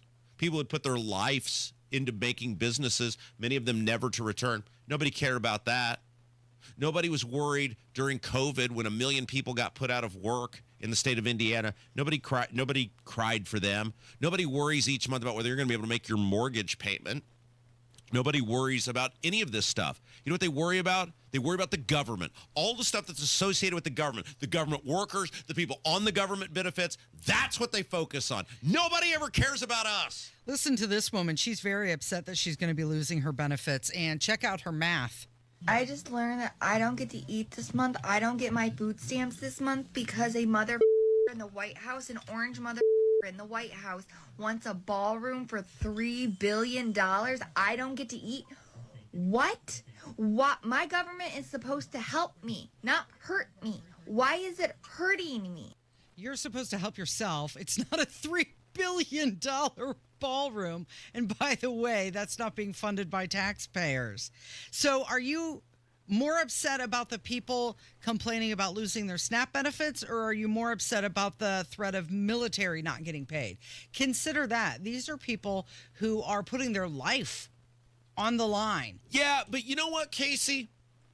Again, it comes back to blaming the politicians. How much time did they waste on that stupid big bullcrap bill that most of them didn't read? They were changing it on the fly. They were just throwing things out. They were cutting deals with senators from different states to get them to vote yes. Shouldn't they have been spending that time focused on getting this solved so that this didn't happen? Think if they'd have spent 6 months on this instead of that. Do you think that this is a precursor to ending the SNAP program altogether? No. The government, the Republicans in the government are just as addicted to the legalized vote buying as the Democrats are. They're not going to stop any of this. That's why nothing ever changes. We've talked about this numerous times. The best weapon at the Republicans' disposal on this is to simply say all we're doing is approving Joe Biden's government. Of course, they can't and won't do that because then people they'd have to admit that. Right, absolutely. Nothing ever changes. No, there's always some secret plan, right? I thought the shutdown was going to get rid of all these people. Who are all the people who have been fired, never to return? When did that happen? Where is that going? How much money is that saving us? It's always, there's a secret plan. Trump's got an ace up his sleeve. You don't know what's about to happen next. And nothing ever happens. And all the different individual bills that are coming out to pay different sections. Okay, well, let's do this bill to get the SNAP benefit. Well, let's do this bill to get the military paid. Let's do this bill to get the essential workers paid. What about the bill that makes living more affordable for everyone? What about the bill that focuses on how we can get back to affording food? When do these bills start happening? Because all these people do in Washington is spend more money, which makes it worse, and they make it harder for us to do the things, to live a daily, decent. I'm not asking to be rich. I'm not asking to be loaded. I'm not asking to spend my weekends making it rain at the Bellagio. I'm simply talking about being able to go to the grocery store and not leave going, gosh, that really hurt. They like to create the problem so they can solve the problem. I hate all of these people. You're listening to Kendall and Casey on 93 WIBC. Kendall and Casey. My mom is still receiving Social Security from my father. Legally? Yeah. I don't think they just give it to your family. No, your spouse can still get it. Really? I put if you pass away, you know what the next thing that came up? Did it autofill? Who gets your Social Security? Okay, what's the answer? The main beneficiaries are usually the surviving spouse, children, or dependents. So I was right. Eligibility? Say it! Maybe. Oh, say I'm right. Kendall and Casey. Weekdays 9 till noon on 93 WIBC and WIBC.com. Fall is in full swing at Wilson Farm Market. Bright mums, pumpkins, and gourds are waiting to bring color to your porch and table. Enjoy a fresh apple cider slush or Wilson's famous peach cider slush. The taste of fall in every sip. Inside, the ovens are busy with breads, pies, and treats you'll smell the moment you walk in. Hungry yet? Grab some crispy fried chicken or stop by the deli, salad bar, and cheese counter for easy meals to take home. Wilson Farm Market, right off US 31, just north of Westfield. Your fall favorites all in one stop. An official message from Medicare. Couple more minutes, and we'll start this month's book club. You know, I usually love a plot twist, but this year, I'm comparing my options during Medicare open enrollment. You can't assume your current health or drug plan is the best one for you. And you gotta make sure your drugs are covered. That's important. So is saving money. Review all your options at Medicare.gov. Open enrollment ends December 7th. Paid for by the U.S. Department of Health and Human Services. You ready to build your custom dream home? Check out Joyner Homes based out of Greenfield. See one of their model homes in person anytime. It is a great way for you to experience the customization and quality of a Joyner Homes custom built home. Plus, you can meet with a new home specialist to learn about their building process. Available lots if you don't already have one. Find out about floor plans and where they build. Model homes are open 7 days a week from noon to 5 and walk-ins are welcome. Find out more at joynerhomes.com. Replace old floors before the holidays with Drexel Interiors and get a free pad with qualifying purchase of new carpeting or luxury vinyl through November 15. Go to DrexelIN.com for details. Okay. So we're going to go through the township government debate again, and nothing's going to ever change. Is that what you're telling me? I believe that's the story. Yeah. Okay. So it's Kendall Casey Show. I'm Rob. That's Casey. It's so funny because we just did a segment on how nothing ever changes. And how these politicians just bark and talk, and then they never do anything that helps you. And it really, it's easy to look at Washington, D.C., but you have to bring it back home because it happens in our backyard all of the time. And one of the things that really should be front and center for everyone in the state of Indiana is you are getting screwed so that people in your community can have positions of influence that they don't really do anything. And that's really what township government has become. So most people probably know this, that we have a very educated audience, but for those who don't, let me kind of explain how your layers of local government work, right? So there's the state government that oversees all of Indiana. They kept the laws, rules, regulations. But then in your communities, you have a county government, county commissioners, county council. They vote on things for your county as a collective. Then below that is the township governments. Now, the township governments are, little pockets that exist inside the county. And then below that are the cities and towns. Now, because it's not 1832 anymore, many areas are now in what they call consolidated areas. They've become cities and towns. There are fewer and fewer every day with growth, with expansion, whatever, of unincorporated, unconsolidated areas. And yet we still have this massively expensive layer of government called township government with no real responsibility that couldn't be easily duplicated by somebody else.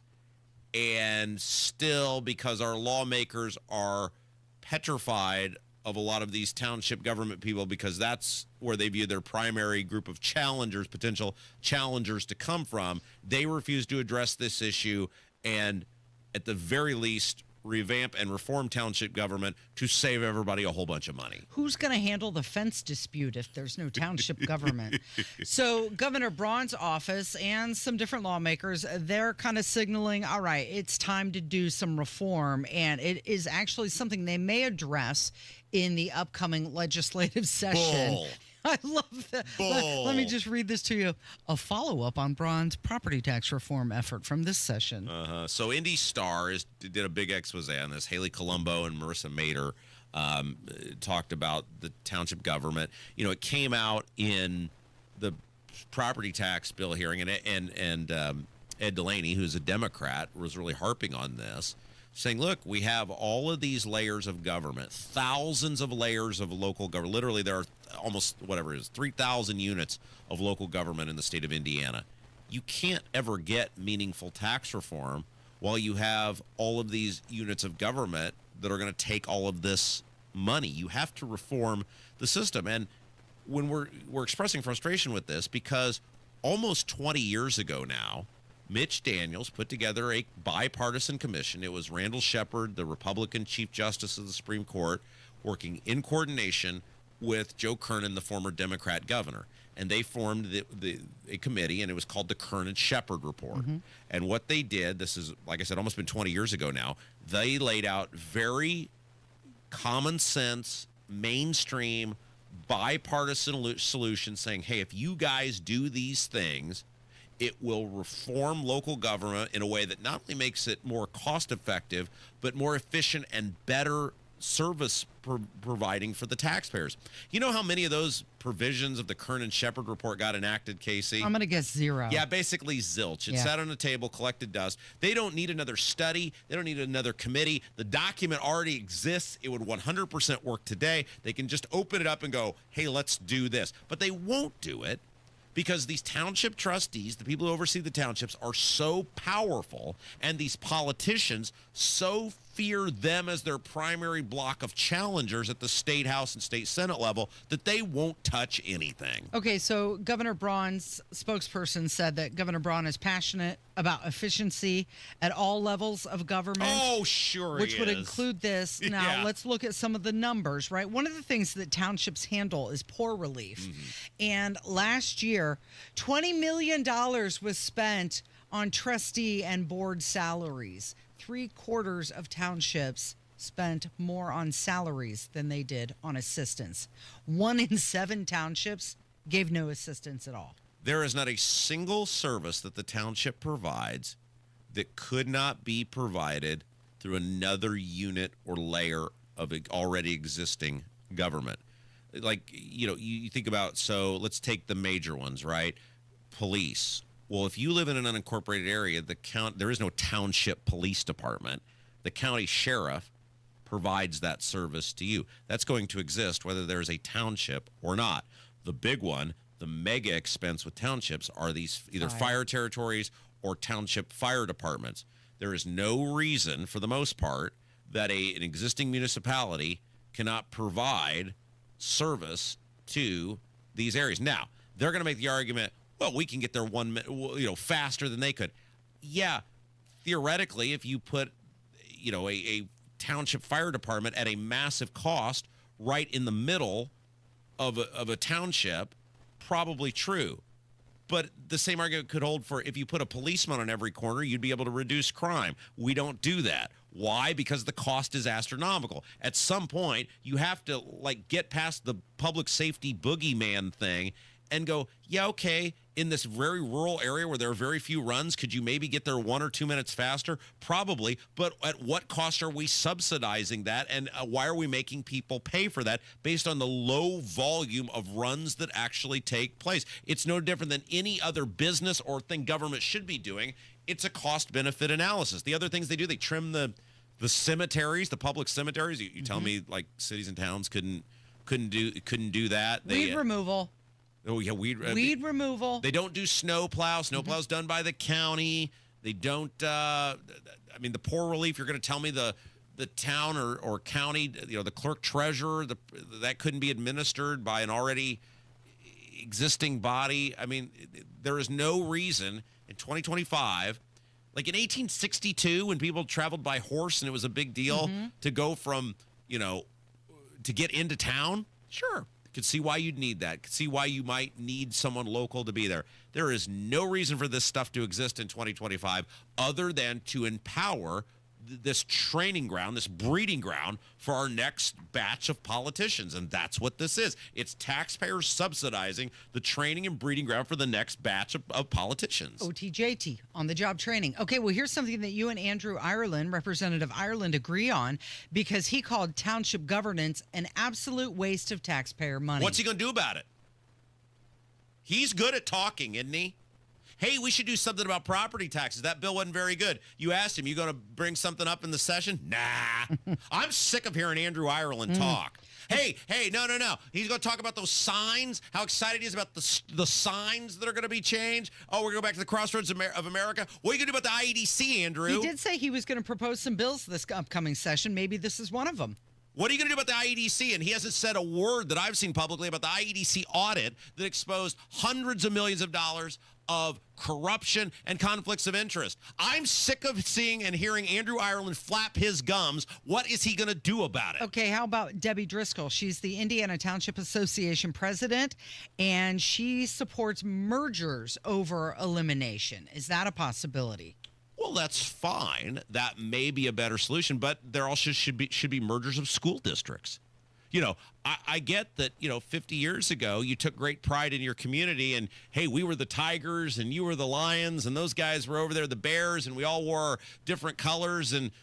But that just isn't financially feasible anymore. And so some of them have tried it and they're not having success. I'll give you an example. The mayor of Lebanon, Matt Gentry, he attempted a merger to improve their fire service, but the trustees rejected it. Hogshead's been talking about it. He hasn't had any success either. Right. So on both sides. And what's the reoccurring theme with that, Casey? It's always the fire is always the issue, right? Because and look, there are many, many fine people, outstanding people, wonderful, amazing people who choose a life of public service in the area of fire protection and EMS, and those people are wonderful, and they'd run through a burning building to save you without a moment's notice. I'm not talking about the rank and file. I am talking about the political apparatus of fire territories, these fire unions, and I'm not talking about just things about pay, but the political apparatus of fire unions across the state has done immense damage to local government, fighting for and going for things that actually haven't made people's lives better, hasn't bettered the populace as a whole. And until you're willing to break that, it comes at a great expense. Absolutely. And this came out in the Senate Bill 1 hearings about how much fire territories are now costing, and the creation of these fire territories are now costing the taxpayer, and without much tangible benefit. These fire territories, because then they get taxing authority, and this is what I'm talking about. And Jarrett, we're going to run a little long here, and then we'll get to you. This is very important, and I would never disrupt the docile, vibrant tones of Jarrett Lewis giving the news, but this is very important. So this is exactly what I'm talking about. So many people now have their fire protection done by what they call a fire territory, in which a communities, plural, townships and towns are partnering together to have one fire service. On the surface, that might seem like it's great. Oh, yeah, well, that makes sense. Everybody's working together. But what it actually does is creates an unaccountable monstrosity, because the fire territory gets taxing authority, and that taxing authority is mostly overseen by an appointed board made up of the trustees and usually a representative of the town or city council, who then become beholden to fear of the fire department or the fire territory employees politically working against them to unelect them unless you do what they want. And so you get a whole bunch of stuff that isn't about just about taking care of the firefighters, the EMT workers. It's about bright, shiny objects. It's about monstrosities. It's about things that are totally inefficient for the taxpayers. And so that is a great example of what I'm talking about. These fire territories are a cancer and a plague on the taxpayers. You could have just the same service if municipalities, for the most part, it had interlocal agreements with townships to provide fire service. So anyway, all that being said, we just huffed and puffed. Nothing's ever going to change. Well, what you Nothing's ever did going to do- get any better. well- They're never going to do anything with the townships. What you did do by going a little long here in this segment is proving that Indiana's over 3,000 units of government are complex and very confusing to the taxpayer. And now Jarrett Lewis, who is neither complex nor confusing, will give us the news next. It's Kendall and Casey on 93 WIBC. Hi, this is Richard Stevenson. Need heating service in Johnson, Morgan, or Hendricks County? Give us a call, 317-557-8532. Stevenson Heating and Cooling is your independent American Standard air dealer. 93 WIBC Mobile News. On the level, on the go.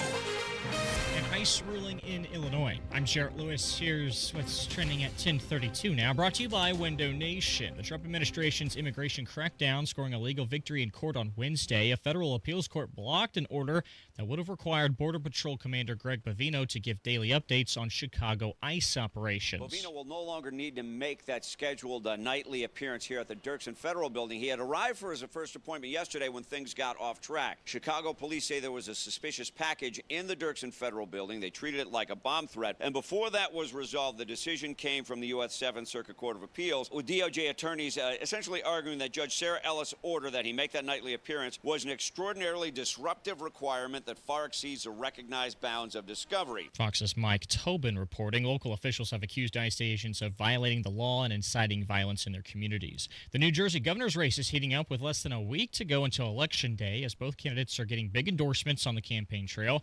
Democratic candidate Mikey Sherrill was joined by former Transportation Secretary Pete Buttigieg today to discuss the importance of the Gateway Tunnel project, which President Trump terminated earlier this month. I'm going to focus on serving the people of New Jersey.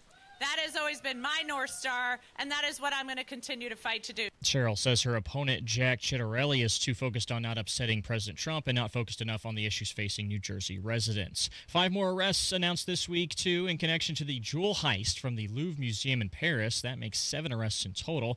$100 million worth of French crown jewels were stolen by 4 people last week. There's still no sign, though, of the jewels. I'm Jarrett Lewis on the level, on the go, and on WIBC.com. Whether it's the good food or the friendly mood, you can count on Indiana to never lose when it comes to tailgating.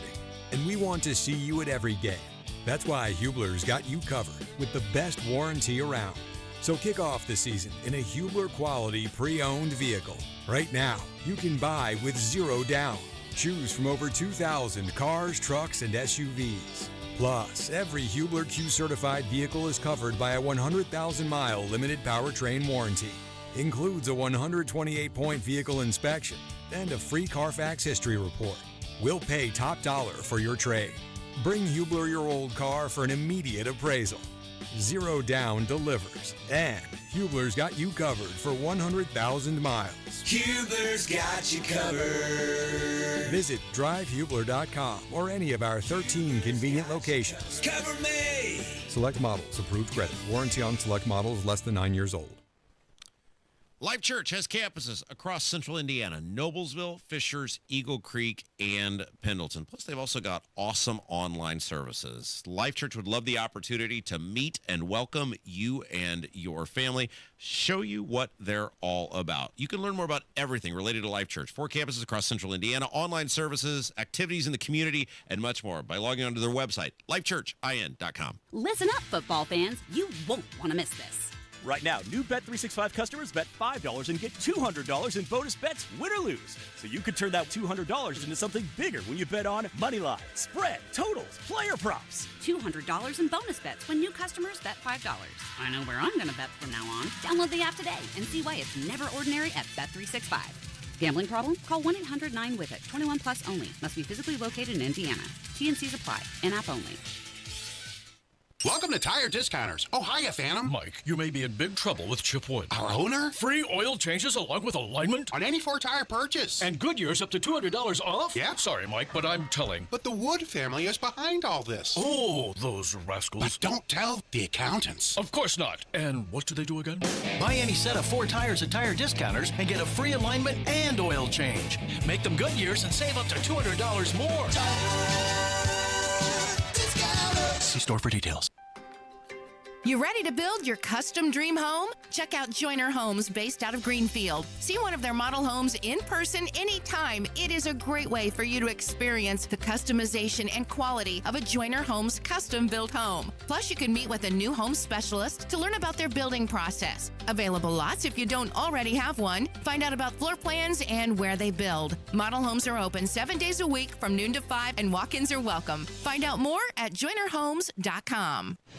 If Ernest Hemingway was alive today, would he say this to you? Shakespeare, Mark Twain, Edgar Allan Poe, all great writers.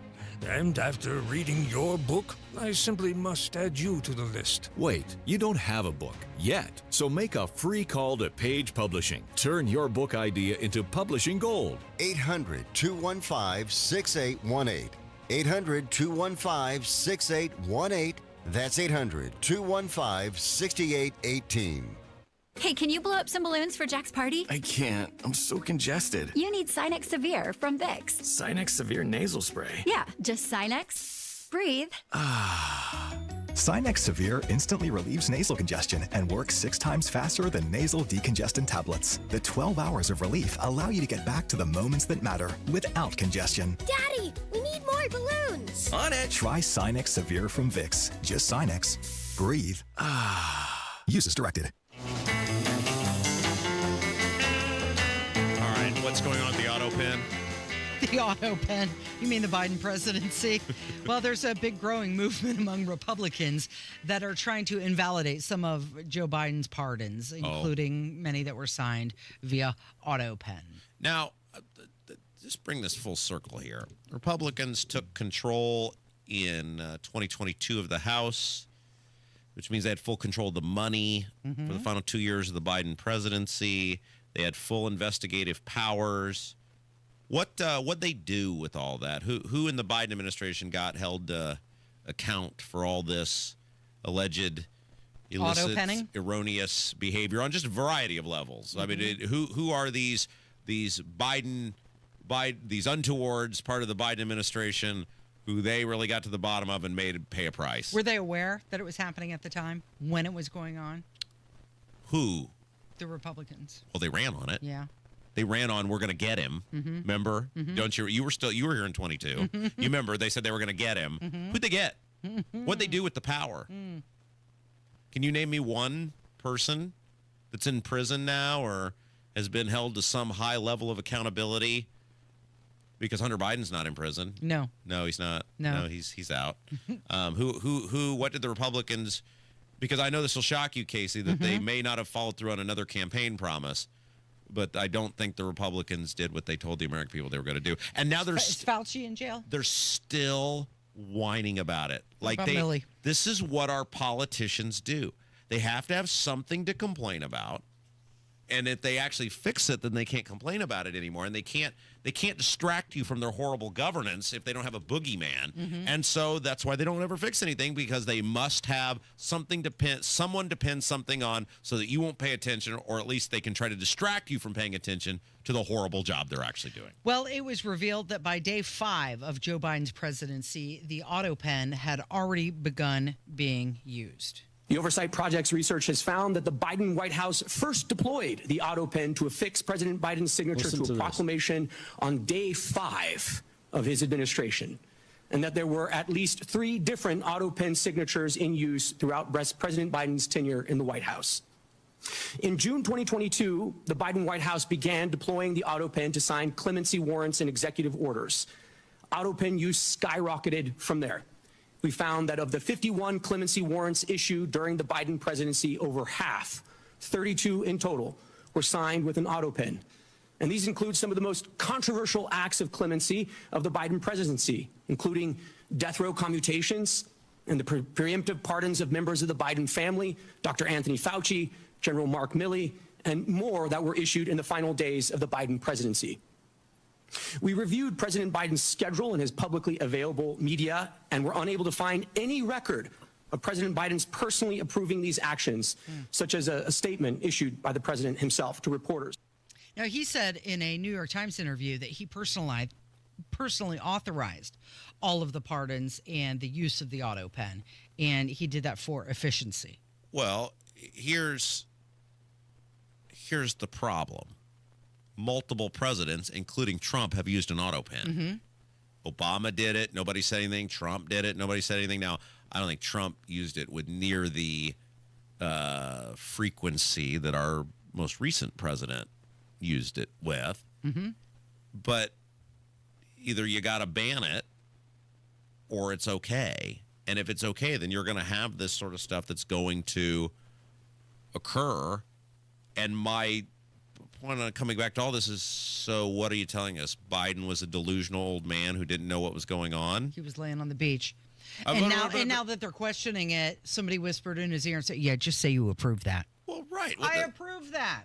You're the president of the United States. You should not be able to sign a legally binding document with an auto pen. Like, this is not that hard, whether it's Trump or Obama or Biden or any future president. Like, why is this so hard? I didn't even know it was a thing. I would think surely the president has to sign legislation, but like Obama signed a whole bunch of like actual legislation with the auto pen. Whether we agree with Obama or not, I think we all know he has faculties about him, like he knew where he was and what he was doing. So kind of quiet on Trump doing it. No screaming about Trump doing it. Of course people were taking advantage of Biden.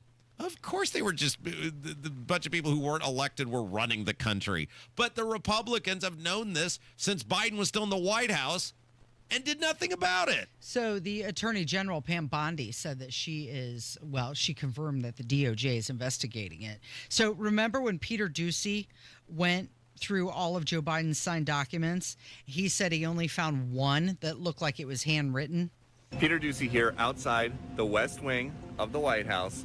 And there's rarely a good reason to bring a prop to a White House briefing. But this afternoon, after spending a couple hours going through justice.gov with a color printer, I had an idea. There is one that looks different. It looks authentic. In fact, if you look at the last name, it almost looks like the president was having a hard time spelling his last name there. Very interesting props if you want to bring them to my office later so I can take a closer look. Joe Biden was the president. He signed so many different things. Why was the one thing he signed the day before he left so messy? Okay.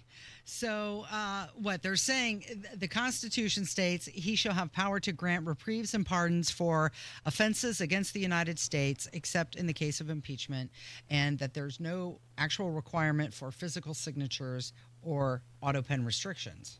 Nothing's going to happen. Yeah. Whoopi Goldberg says the same thing, Rob.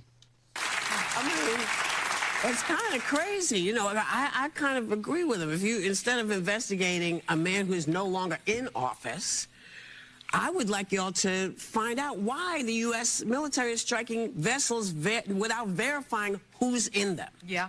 I want the government shut down to figure out what's going on, because it's getting ready to be the longest one in history. SNAP benefits are about to run out. Soybean farmers in financial crisis, and of course there is the unreleased Epstein files. Yeah. She says, I want the government shut down to figure out what's going on. Oh, okay, that doesn't make a whole lot of sense. Happy birthday, dear Valvin. And she said, I'm talking about soybeans, and I know Trump just made that deal with China. Do you think that Whoopi Goldberg has ever thought of soybean farmers before in her life? Casey, no. Are you calling her honesty and integrity into question? I am, actually. Hey, you know what? It's a big day here at WIBC. It's a birthday. Yeah. Someone's having a birthday. Should we talk about it next? Yeah. Okay. It's Kendall and Casey on 93 WIBC. Coming up on Tony Katz today, the shutdown continues and the costs are climbing and the Fed cuts a quarter point. What does that mean for all of us? That's after the news at noon on 93 WIBC. Hey, it's Hammer and Nigel here for Window Nation. October is here, and you know what it means. The return of all things pumpkin-flavored, earlier sunsets, and chilly air seeping into your home. That is, if you've got those old, stuck, cracked windows. Ready to eliminate annoying drafts once and for all? Reach out to the experts at Window Nation. This month, when you buy 2 windows, you'll get 2 more for free, and your total price includes 1-day installation. With Window Nation, you also won't have to make any payments for 2 years, which is a big deal with the holiday season coming up. Check it out at windownation.com. Window Nation has an A+ rating from the Better Business Bureau.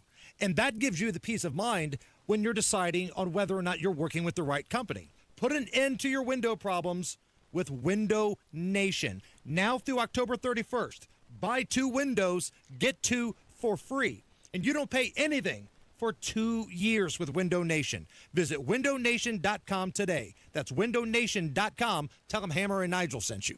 Pat Sullivan here, hoping not to spook you, but you could have a clogged drain and not even know it, which could result in a horror story. Have no fear. As part of their Halloween spooky deals, my friends at Hope Plumbing, Heating, and Cooling are offering a $43 mainline snaking plus a free camera inspection.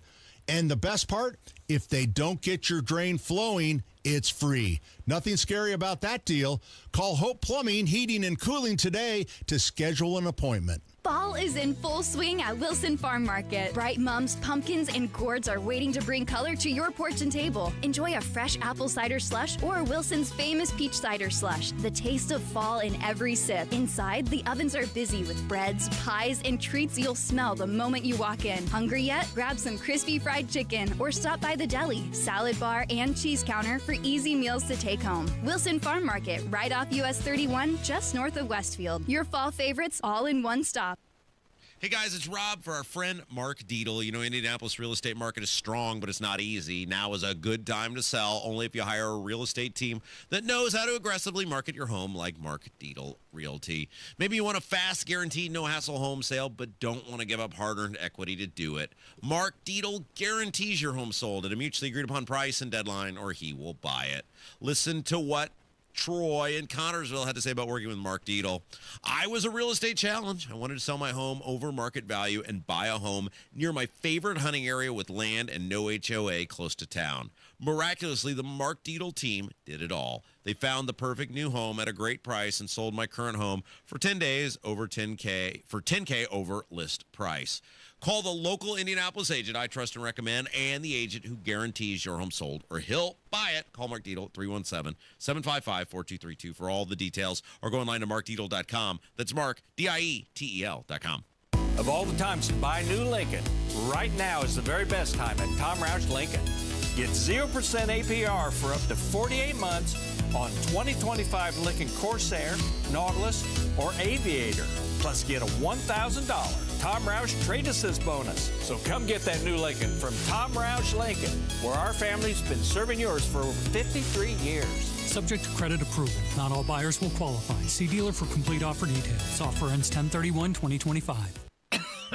Oh, how's that flu, babe? Did you take Dayquil Intense Flu yet? Nah, I got this. Ugh, okay, I don't got this. You stay on the couch, and I'll grab the Dayquil. Undo your flu symptoms with Dayquil Intense Flu. Dayquil Intense Flu provides powerful relief of your flu symptoms. I'm ready for that to-do list. Wow, you do got this. Dayquil Intense Flu. The daytime coughing, aching, fever, under your flu, medicine. Use as directed, keep out of reach of children. Want to be part of the conversation without waiting on hold? We're sorry. All of our representatives are still assisting other customers. Join the Text Club. Direct access to your favorite WIBC show. Text WIBC to 317-239-9393. Well, look, my wife has a rule in her family. When somebody's birthday, you sing happy birthday. You ready? Happy birthday to you. Happy birthday to you. Happy birthday, dear Alan. Happy birthday to you. Oh, you know, of all the things we have done on this radio show in 4 years, Casey, I think getting Velvet to win the Hammer and Nigel Biden madness, I think that's our greatest accomplishment. Is that our crowning glory? It's the Kendall Casey show. I'm Rob. That's Casey. Speaking of birthdays, it's a birthday for something very important to us. Yeah. Do things celebrate birthdays? Well, this one does. Yes. WIBC celebrating its 87th anniversary today. And, of course, WIBC, for depending on how long you have been listening to us, known for many, many years on 1070 on your radio dial. Generations grew up listening to WIBC on 1070, which, by the way, did not get over to 1070 until 1941. 1. And it was a daytime-only station when it went on the air in 1938, October of 1938. It originally launched, on 1050 with 1,000 watts. And then what? Isn't that wild? And then at one point in the evening, it just goes off the air, right? Until it became a full-time station. Well, and WIBC is for generations now, literally, been an institution in this city. It's taken on many different forms. It's had many different, for lack of a better term, types of programming. But for the most part, it has always been city and area focused, providing local radio content better than any other radio station to the people of Central Indiana. At one point, it hosted quiz shows and live music. Also, just different discussions. Became full-time talk in the late 60s. Is that true? It's fascinating because for Hoosier lifers, or for Central Indiana lifers, like I said, WIBC is an institution. And, I remember as a kid listening to WIBC and hearing people like Terry Stacy and Jeff Pigeon and John Gillis and Fred Heckman and Dave Wilson and, just a army of other people who have become legendary names in this city, and thinking like there was a mystique with WIBC. The sounders, the voices, the things they covered, the way they covered them. And, when I was growing up, my ambition wasn't to be some great nationally known radio broadcaster. My dream was to be a great broadcaster on WIBC, because WIBC always just seemed like the place where the action always was. Whatever the thing that was going on, and I thought, wouldn't that be cool to get up and go to work every day and be involved and talking about and making a difference in your community? Like, everything you talk about, everything you say, everything you do, some person has some recognition of the place or the people or the things that you're talking about, and some connection and some sort of vested interest in that. And for most of its life, WIBC has been that to the community, talking about things and places and people that those hearing the sound of your voice care about.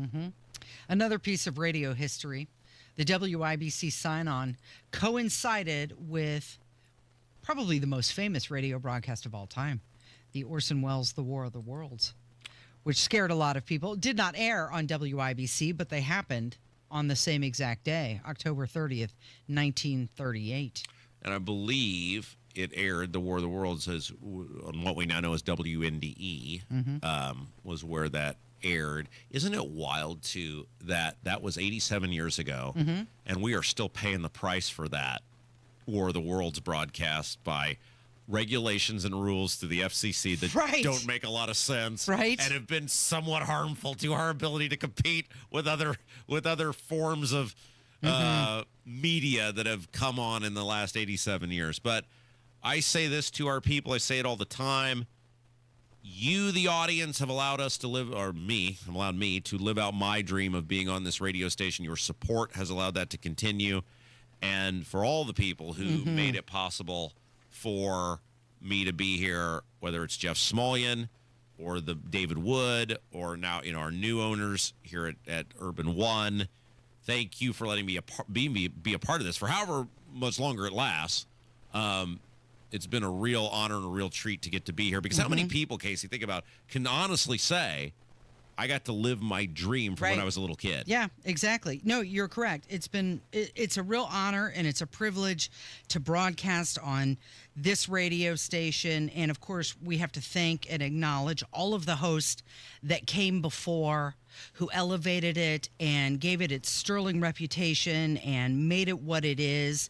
And obviously, the listeners are the biggest part of all of that. If I leave here tomorrow, would you still remember me? We thank you for the opportunity to do this, and we hope to continue our service to the community. Traveling on now. Kevin, can you find that song? Too many places I gotta see. Oh, no. Oh, no. That's how you're honoring WIBC's 87th anniversary? With that? I think I like Joe Biden's Happy Birthday Velvet better. Cannot change. Oh, there we go. Uh-huh. Let's listen to that one instead. It is Kendall and Casey. It's 93 WIBC. Oh, won't you fly? Won't you fly? Free bird,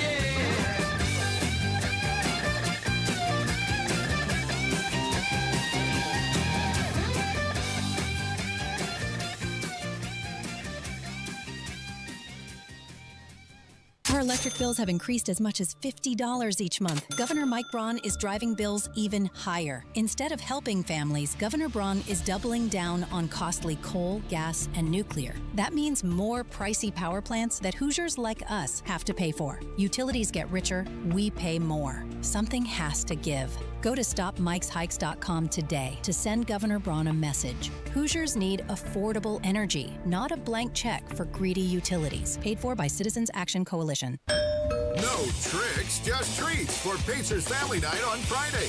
Nembhard down the left side, confronted by Antetokounmpo. The shot clock at 6. He backs it up and buries a three from out on the left edge, right in front of Doc Rivers, who calls a timeout. Don't miss the fun of Family Night presented by Lucas Oil when the Pacers battle the Hawks on Friday at 7. All Family Night tickets will be treated with a hot dog, chips, Pepsi, and a Pacers hat. Get your tickets at Pacers.com/family. Pacers Hawks, Friday at 7. Look, switching point of sale systems is a total nightmare, right? But here's the thing. Shopify POS makes switching easier. A Shopify POS expert, a real human being, helps with setup and data migration. No need to be your own tech support, because with Shopify POS, you get support for free. You'll also get a free card reader and 25% off POS subscription fees. Switching your POS is easier with Shopify. Eligibility requirements apply. To learn more, visit shopify.com/switch now. That's shopify.com/switch now.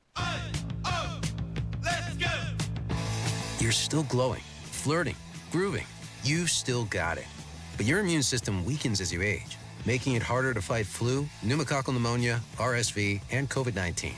Vaccines are a key part of any health routine and help strengthen your immune response. Ask your doctor or pharmacist which vaccines you need. Schedule in minutes at vaxassist.com. Sponsored by Pfizer.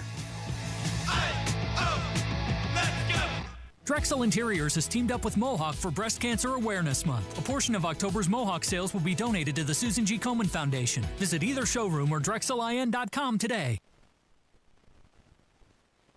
Yankee legend Bernie Williams has a personal message to share. Idiopathic pulmonary fibrosis, or IPF, is a rare and serious lung disease that affected my dad. Its symptoms, which include shortness of breath, fatigue, and a dry, persistent cough, are similar to other more common conditions like COPD, which means that IPF is often misdiagnosed. There's no cure for IPF, but there are treatments that can help slow disease progression. If you think you or a loved one may have IPF, don't wait. Visit breathlessipf.com to learn more and talk to a pulmonologist today. 2 minutes from the Technology Recycler Studios, where IMPD is at to investigate a fatal stabbing. More on when a special session planned for next week will likely begin. And a new jobs report is out for Indiana. You're listening to 93 WIBC, WIBC HD1 Indianapolis. It's 11 o'clock. Much of the government is closed for a 30th day. I'm Dave Anthony, Fox News. Federal workers aren't getting paid, including those who have to keep working, and millions of Americans who get food stamp assistance won't get it starting Saturday. And Republicans keep blaming Democrats for all that. They are coming face to face with the consequences of their decision to shut down the government. Senate Majority Leader John Thune also just said, "We just need 5 Democrats to show some courage and join the 3 Democrats who are already with us, and we can get this government open."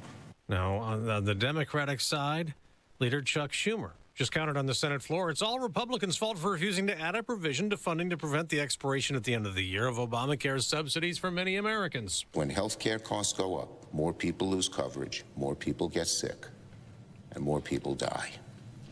Republicans just don't seem to care. President Trump's flying back from an Asian trip that ended in South Korea with talks with China's president. I thought it was an amazing meeting. He's a great leader. Telling reporters on Air Force One he's taking 10% off the tariffs on Chinese imports, and China will buy American soybeans again. The president also announced he's ordered the U.S. to resume nuclear weapons testing, which hasn't been done in 33 years. There's a classified briefing now in Congress after yet another suspected drug boat was blown up off the Venezuelan coast, killing another 4 people. Secretary of War Pete Hegseth calls narco-terrorists. The campaign's left more than 60 people dead so far and destroyed 15 vessels. It's also drawn pushback from lawmakers demanding evidence that targets were actually smuggling drugs, and outrage from some leaders in the region. Fox's Lillian Wu. Hamas has just handed over what it says are the remains of 2 more dead hostages. There are still 13 not returned. It is clear Hamas is violating the ceasefire. Shosh Petrosian, spokesperson for Israel's prime minister. Hamas turned over the other day remains that turned out to not to be one of those 13. America's listening to Fox News. Free WIBC mobile news on the level, on the go. Investigating a fatal late-night stabbing. Cloudy, 48 on Monument Circle. Rain in some spots. Today's high around 56.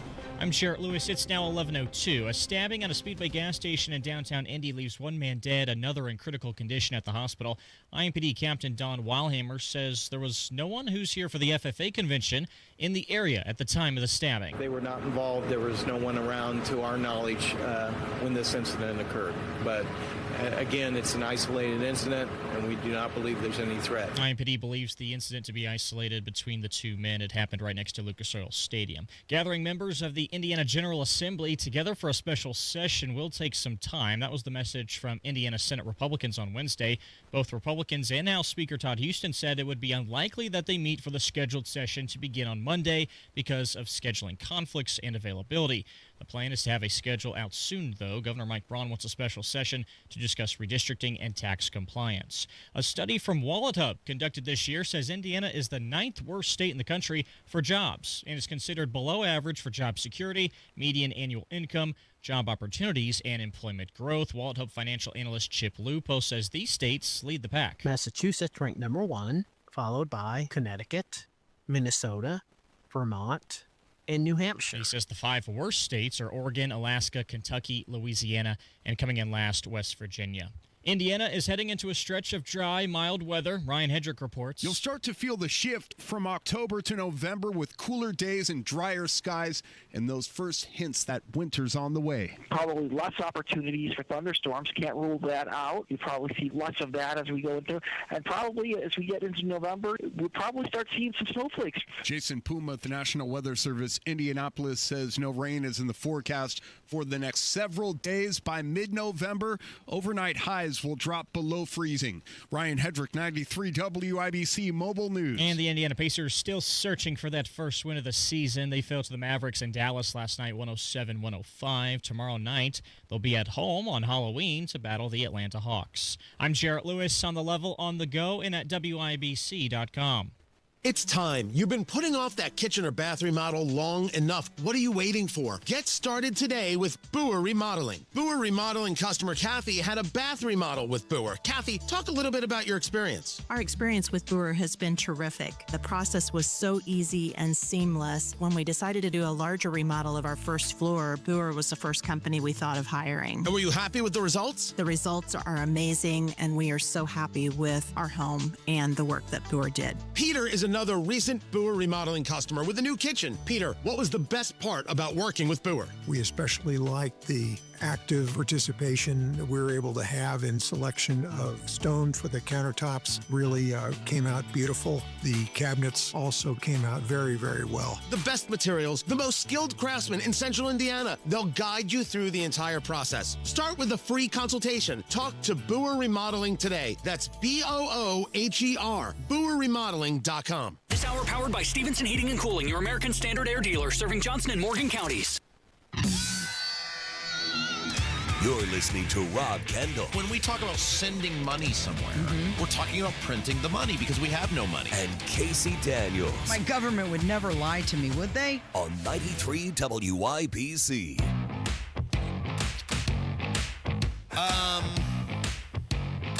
Doesn't sound like people are great with their money. Either that or it's just not going quite as far. 48% of the average American paycheck is spent within 48 hours of payday. Woo! Yeah. Half of it gone within 2 days. So basically, like, what they're saying is, let's say you get paid on a Friday. Mm-hmm. By end of business Sunday. Yeah, half of it's gone.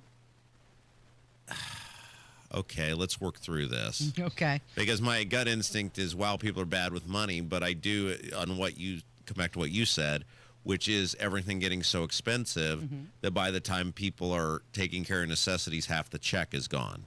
I don't know. Like, I mean, what would be like, are people paying their rent around their paycheck?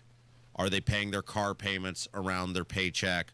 Are they buying their groceries around their paycheck? That's probably logical, although it seems like gobbling up half a paycheck on just those things. I don't know. Is that normal for most people? Yeah. If you prioritize your top bills, like you mentioned, your rent, your utilities, your insurance, your groceries, then what's left for savings at the end of that? Not a lot. Well, two parts of that. One, the cost of the basics is far outpacing any pay increase people are getting. When you factor in, property taxes and what they're doing to mortgage payments or rent, the cost of cars now, if you have to replace an automobile, the cost of fixing an automobile. I think I told you, we did this, it's been a month ago or so now, I had to get a new battery. And it had been, amazingly 4 years since I'd gotten a battery. Yeah. And it was like, and that little bitty car that I drive, that's got to be about as cheap as a battery can possibly be. And it was $200. Wow. Yeah. To get the battery. I mean, so you've got that. Obviously, food is just ridiculous. You've got insurance for your automobiles that is just ridiculous, and then you've got all of these other things that you don't really think about that are just sort of the part of the daily existence, and electric bills, heating bill, gas bill if you have gas, your public utility bills, the water bill, the sewer bill, all of those sorts of things that I can see that. I can see that by the time 2 days after the paycheck, half the money's gone. Younger generations are being hit the hardest. Millennials are spending 40% of their paycheck in the first 12 hours. That's more than any other say that generation. again. Whoa. Say that Millennials again. spend 40% of their paycheck within the first 12 hours. Wow.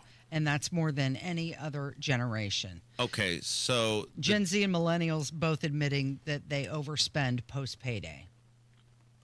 So two things. One, let's not talk about the young idiots. Let's talk about the people who are, no offense, Kevin. I'm sure there's many fine people left in your generation. We don't know where they are, but I'm sure they're out there somewhere.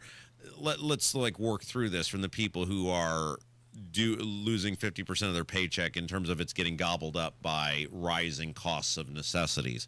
First of all, like you said, it eliminates an ability to have a savings, because I assume most people have hobbies. I don't have any, but most people do, so they spend money on stuff. But there's that side of it. It eliminates your ability to not only have but build up a savings account, which, so when you have larger emergency expenditures, then you really get behind the eight ball. That's one side of it. But two, it also dilutes the buying power of non-necessities, which is how an economy thrives. You got to go to the store, you buy stuff, toys, all of these variety of things, and if you can't do that, then it's going to affect every single sector of our economy. So Gen Z, Kevin, paid an average of $275 in overdraft or late fees over the past year. Now, in fairness, Kevin is a millennial, I think, right? You're part of my little screwed up world. He's a young millennial. Yeah, you're an old millennial. You're a young millennial. You're old. Yes, I am very old now. But what was the overdraft? $275 a month? No, over the past year. Over the past year. Yeah, because and that's money you just flushed down the toilet because you couldn't manage your money. Now, yeah, there's no reason for a Gen Z person to have any sort of like not be able to pay their bills. Yeah, most don't have kids, so Well, then have kids. I don't think there'd be a lot straining on their financial status. You can choose where you live. You have mobility options. If you have any sort of employment, you really can. I'm not saying you can move into a penthouse, but you have the ability to, skedoodle in and out of various scenarios. You can live with people. Like, there really is no reason for a Gen Z person with any sort of gainful employment to have money troubles unless they're self-created.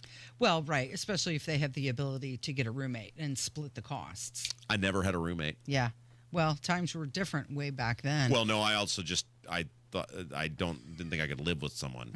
I mean, I just thought that'd be a real burdensome endeavor. That's totally true. Yeah. Yeah, I mean, a burden for them. They never got the privilege, Casey. I think that's what you're looking for. I never had a roommate, and I never lived in an apartment. Now, I lived in like a condo or a duplex, but I never lived in an apartment complex ever. No, never. So half of millennials and half of Gen Z have used early pay access when it's available. Like a payday loan type of thing? Yeah, or like you can request getting your paycheck early. What is going on with people? I mean, I get that things are more expensive. I get that there are emergency expenditures. I get that there are, exceptions to the rule. Is that poor budgeting? Oh, totally. It's a lack of prioritization. Emergency expenses? Sure, absolutely. Avoiding debt, possibly. So there's the bi-weekly paycheck model, and more people are saying that is not aligned correctly with modern financial realities. I know a guy... This isn't funny, but he'll laugh if he hears me talk about this.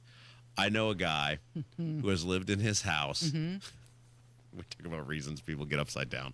And I only share this because he will chuckle if he hears this. I know a guy who has lived in his house for 25 years. He has been divorced twice. He has stayed in the same house. And he was telling me the amount of equity that he has saved up in his house. And it's like it was so ridiculously low because he's lost the house twice in his divorce. So he keeps having to right. That's an expensive proposition. So that guy, there's your outlier, right? There's the lot. And this person does a good job and everything else. But for the most part, it's like, dude, what are you doing with your finances? Like, are people still buying stuff off the QVC? Like, are they still having things shipped to their house? Is Amazon, the lure of Amazon, that powerful? If round 3 rolls around for this guy, maybe you should advise him not. Well, I already do have. that. I've already told him, this is just not for you. Right. I've told him, I said, you've given it a shot twice. Yeah, it's fine to have a girlfriend, and that's wonderful, and I hope you have a long, prosperous existence, but you cannot move in with me, and I'm worried that's where it's going to go next if you lose the house again. But as you mentioned, a big part of this problem is that everything's more expensive. When you look at food prices, they're continuing to climb. Bananas are 7% more expensive than they were last year. Ground beef is 13% more expensive than last year. Coffee is surging, 19% more expensive than it was last year. So all of these things adding up. All right, let's take a break. What are we doing next? You had some other... Oh, Trump. Trump's poll numbers are very bad. Yeah, we've got some new polling on Trump, and we'll get to that coming up from 93 WIBC. The government shutdown is in its 30th day. 93 WIBC. Federal workers unpaid. Millions of Americans may lose food stamp assistance starting Saturday. What happens next? I thought it was an amazing meeting. He's a great leader. Happens here. Eased trade tension, cutting tariffs on Chinese imports. Trump says the tariffs are lowered effective immediately. Stay in the know. Argument at an Indianapolis gas station ended in a stabbing while you're on the go, leaving one person dead. And they made off with $100 million worth of crown jewels. On air, online, and on Alexa. Is your home stressing you out? Why not sell it to us? We will buy any property in any condition. We receive a tremendous amount of phone calls on that property. A lot of them are very aggravating. You're not going to buy it over the phone, so let's don't kick tires. Come and look, say yay or nay, and then we can both go on down the street. And so James did come, looked it over, we talked, chatted. James, he did a good job. Did what he said he was going to do. Call Simple Quarters 317-900-HOME. At Advent, we help sleep apnea sufferers avoid the CPAP machine. by getting your nose and throat working with our unique Advent approach that you won't find elsewhere.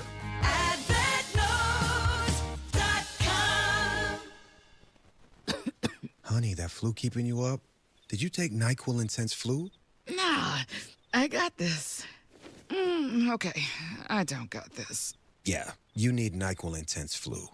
Undo your flu with NyQuil Intense Flu. NyQuil Intense Flu provides powerful relief of your flu symptoms so you can sleep. You do got this. NyQuil Intense Flu. The nighttime sniffling, aching fever. Best sleep with the flu medicine. Use as directed. Keep out of reach of children. It's time. You've been putting off that kitchen or bath remodel long enough. What are you waiting for? Get started today with Boer Remodeling. Boer Remodeling customer Kathy had a bath remodel with Boer. Kathy, talk a little bit about your experience. Our experience with Boer has been terrific. The process was so easy and seamless. When we decided to do a larger remodel of our first floor, Boer was the first company we thought of hiring. And were you happy with the results? The results are amazing, and we are so happy with our home and the work that Boer did. Peter is another recent Boer Remodeling customer with a new kitchen. Peter, what was the best part about working with Boer? We especially liked the active participation that we were able to have in selection of stone for the countertops. Really came out beautiful. The cabinets also came out very, very well. The best materials, the most skilled craftsmen in Central Indiana. They'll guide you through the entire process. Start with a free consultation. Talk to Boer Remodeling today. That's BOOHER, BoerRemodeling.com. Replace old floors before the holidays with Drexel Interiors and get a free pad with qualifying purchase of new carpeting or luxury vinyl through November 15. Go to DrexelIN.com for details. All right. Trump's poll numbers are not good, and they're not heading in the right direction. It's the latest from the Economist YouGov survey. And so what's interesting about this, so The Hill, various other media outlets have this story about this survey, is they're tracking not just the number now, but where it was from sort of the beginning of the Trump term, the Trump presidency. And so he is now at 39%, which we have said from the beginning, you know, the trend had sort of shown Trump somewhere between 40 and 44%. If you put it in the middle, it's at 42. But so this is not that far off of it. It could be a rounding error, calculation error, whatever. But, if you notice, you're never seeing Trump on the high side of that number. You're always seeing him sort of on the low side now, more and more. This number has him at 39 approve, 58 disapproving. And now they've basically had him at this number. If you think of polling as like a snapshot of a moment in time, and then you put them together like a flip book, it'll sort of give you the action where the person is. Well, now they've basically had him in this number, 40, 39, for several weeks now. Yeah. Which means that's probably about where he's at. It marks one of the lowest approval ratings across both terms that he's had as well.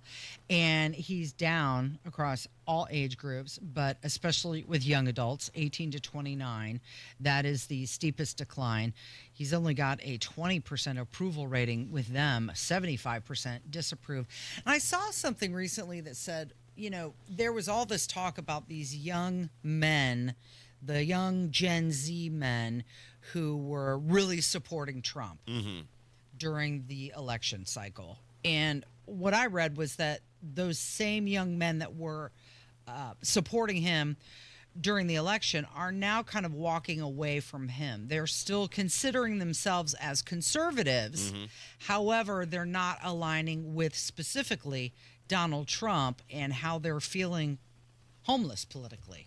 Hey, welcome to the party, pal. Yeah, because they're not going to the Democrat side, but they're not as entrenched with the MAGA movement that you saw. Let those young guys know that you're in for a sad, disappointed, miserable existence because it never gets any better and no one ever steps up and fights for you. By the way, to give you some sort of a baseline on this, in February, the same poll had Trump at 50%. So it's a lot of times people say, oh, the polls are biased. This is sort of a trend they have seen throughout the course of this presidency thus far, where he started out 50 approved, 42 disapproving, And that seems pretty much like this poll pretty much jives up with what we've seen with other people and or other polling. And one of the things that Trump has, well, two things I think Trump has not done. One, he has not passed policy in which people see in their daily existence, wow, things are getting so much better. Now, look, like, is the border better? Infinitely. But unless you have some, and you know it's out there, you know illegal immigrants are out there, you know they're in this country, you know they're sucking services, you know many of them are dangerous, you know that. But unless you have some sort of contact with them, it doesn't affect your daily life. So you're not apt, you're less apt, I should say, to give, great approval rating based on something you can't feel or touch or experience on a daily basis. The thing you can feel and touch and experience on a daily basis is the amount of income you earn and what you're able to do with that income, which comes back to the segment we just did about how fast the paychecks are being gobbled up. And Trump is doing nothing, nor has done nothing, nor is proposing anything that people say, wow, it's right around the corner. Things are about to get better with this economy right around the corner, or we see hope, or we see sunshine.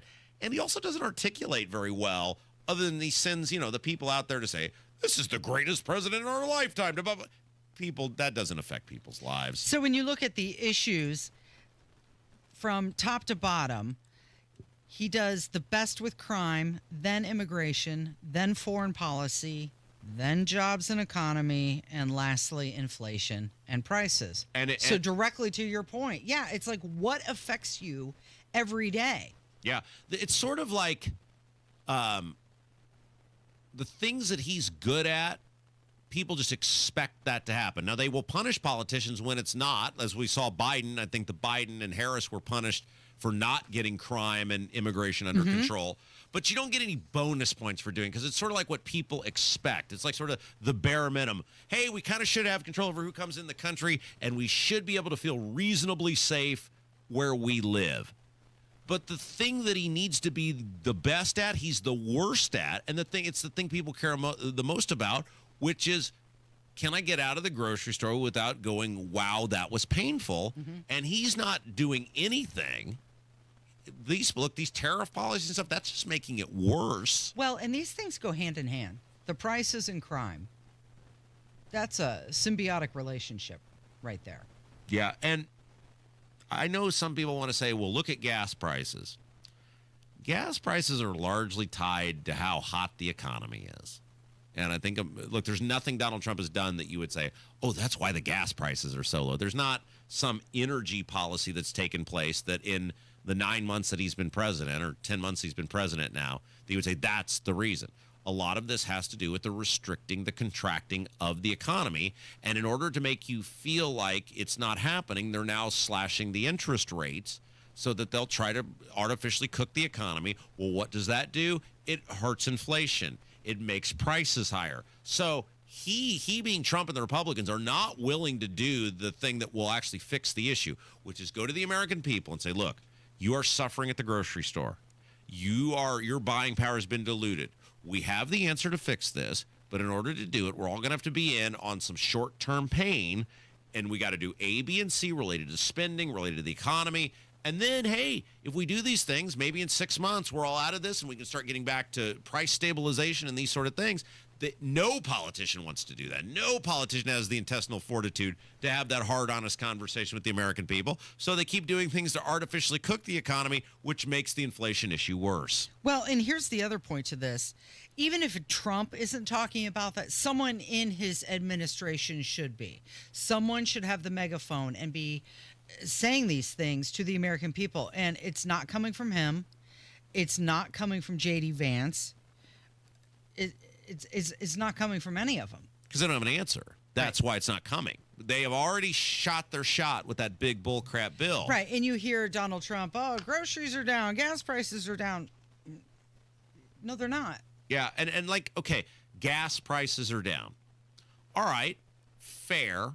But let's say it was $3 because we were well past the, when the $5 gas. At the end of Biden's term, gas was not $5.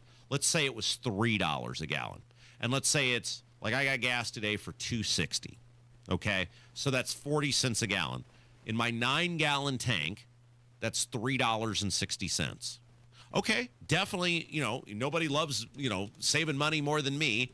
I appreciate that. If I'm able to extrapolate that out, which I'm not, gas has not always been that low throughout Trump's whole presidency. But if you could extrapolate that out and we say it's a nice round $4, well, that's $280 a year. Cool. Definitely appreciate it. But the increase in everything else, utility prices, food, it's costing me way more than $280. So I'm still losing money when you play the this versus this game. I'm still have less buying power than I had before in the overall.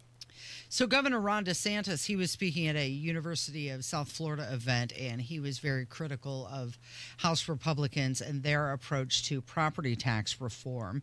And You're talking the Florida House Republicans. The Florida House, not the right. U.S. House. Right. And what's going on down there, of course, we've repeatedly said how Ron DeSantis wants to abolish property taxes in that state. And he is now insisting that voters there should be presented with one constitutional amendment, not multiple confusing ones, because their House Speaker has proposed 7 different amendments for their 26 ballot. And Ron DeSantis says these aren't serious. This is milquetoast. They're half measures. And what they can do in Florida is something that we can't do here in Indiana. Bulldog on it. And we're happy to do that. And that's obviously going to lead into doing the ballot initiative for property tax for homestead Floridians. And basically, I think what Blaze is showing, and this is just one part of it, there's going to be a lot more that comes out on local government. The reality is Florida, we have the #1 economy in the country 3 years in a row. We've got a massive tax base of people who aren't Florida residents. So shouldn't we want them to pay and our people to have relief? I mean, we have the ability to do it. So we're going to work on all that, and you'll see that. Okay, so their constitutional amendment requires 3/5 approval in the House and the Senate, 60% public approval in their November 26 election. DeSantis can't veto what the legislature places on their ballot, but other people are saying he hasn't released his own proposal. He's very critical of all these other amendments, but he hasn't said exactly what he wants. That's called being a politician, Casey. Is that what that is? It is Kendall Casey. It's 93 WIBC. It's time. You've been putting off that kitchen or bath remodel long enough. What are you waiting for? Get started today with Boer Remodeling. Boer Remodeling customer Kathy had a bath remodel with Boer. Kathy, talk a little bit about your experience. Our experience with Boer has been terrific. The process was so easy and seamless. When we decided to do a larger remodel of our first floor, Boer was the first company we thought of hiring. And were you happy with the results? The results are amazing, and we are so happy with our home and the work that Boer did. Peter is another recent Boer Remodeling customer with a new kitchen. Peter, what was the best part about working with Boer? We especially liked the active participation that we were able to have in selection of stone for the countertops. Really came out beautiful. The cabinets also came out very, very well. The best materials, the most skilled craftsmen in Central Indiana. They'll guide you through the entire process. Start with a free consultation. Talk to Boer Remodeling today. That's BOOHER, BoerRemodeling.com. At Hendricks, our cancer care is in the details. When you are with us, and you have our time and you have our energy. We have a wonderful team of highly trained oncologists, physical therapists, speech pathologists, dietitians. Always making sure that the patient is the center of the care. We have excellent nurse navigation that are skilled at identifying barriers to treatment, as well as expertise from Mayo Clinic.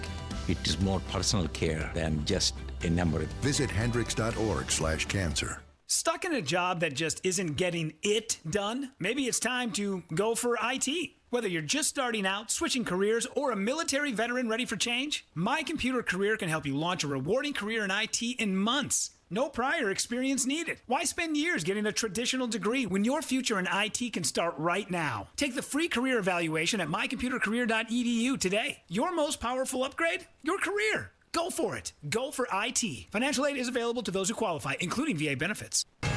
93 WIBC Mobile News. On the level. on the go.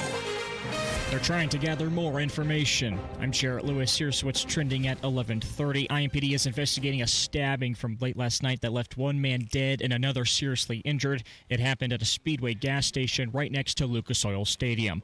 The upcoming forecast for Halloween weekend. A big transition in the atmosphere as well, as we see a lot more storm systems tracking across the United States through the course of this time. So that means we're going to see more opportunities for rain, more opportunities for wind. Jason Puma with the National Weather Service. Indiana is the 9th worst state for jobs in the U.S. in 2025. That's according to a new study from personal finance company Wallet Hub.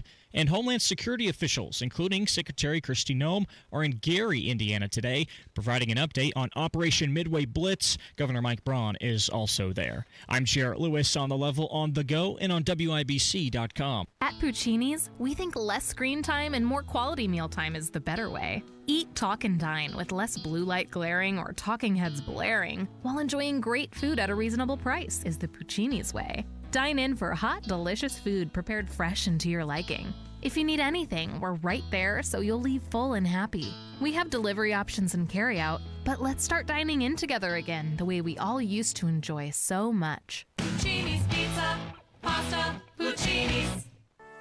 As a caregiver, managing your loved one's health can at times be overwhelming. This is Tina McIntosh, president of Joyce House and co-host of the Caregiver Crossing radio program. In a moment, I'll share 3 tips to help you manage your loved one's medical care effectively. Cardon & Associates provides residents with the best senior living options and personalized service. Visit cardon.us to find a community near you. Tip number 1, keep a list of all medications, dosages, and schedules to ensure your loved one is taking their medication correctly. Second, attend doctor's appointments with your loved one when you're able. And finally, stay organized by keeping forms, notes, and other important documents in one secure place. More tips like this are available anytime at caregivercrossingradio.org. With new weekly content created by Joyce House and distributed in partnership with Network Indiana, we're an on-air and online support group for Hoosier family caregivers. Hear conversations with experts, access the library of online education, and more at caregivercrossingradio.org.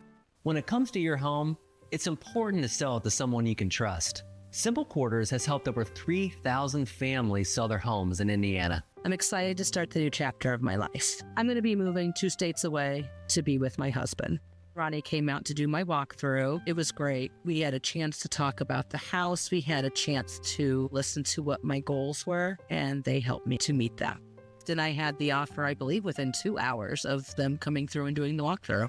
Simple Quarters never tried to change their offer at any point during the process. Once they gave me that offer, it stood. The offer was absolutely fair. They did explain to me how they came to that price, and it was a fair offer. The best part about this process is I didn't have to make any repairs to the house.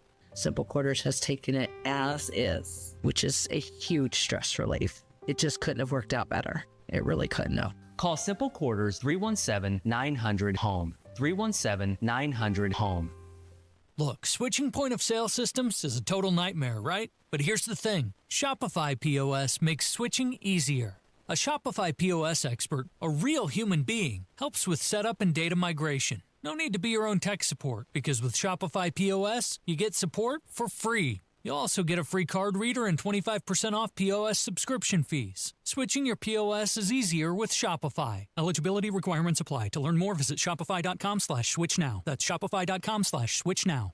At Hendricks, our cancer care is in the details. When you are with us, and you have our time and you have our energy. We have a wonderful team of highly trained oncologists, physical therapists, speech pathologists, dietitians. Always making sure that the patient is the center of the care. We have excellent nurse navigation that are skilled at identifying barriers to treatment, as well as expertise from Mayo Clinic.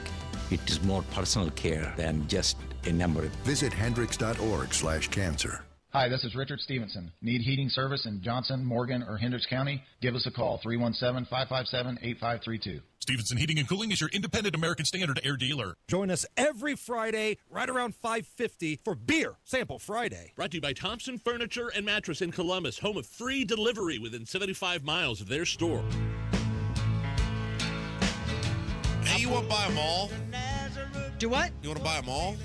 Buy a mall or buy a mall? Buy a mall. Oh, you're talking about the Washington Square Mall being for sale, right? We could buy a mall. We could buy all the malls. What are you going to do with it if you do buy it?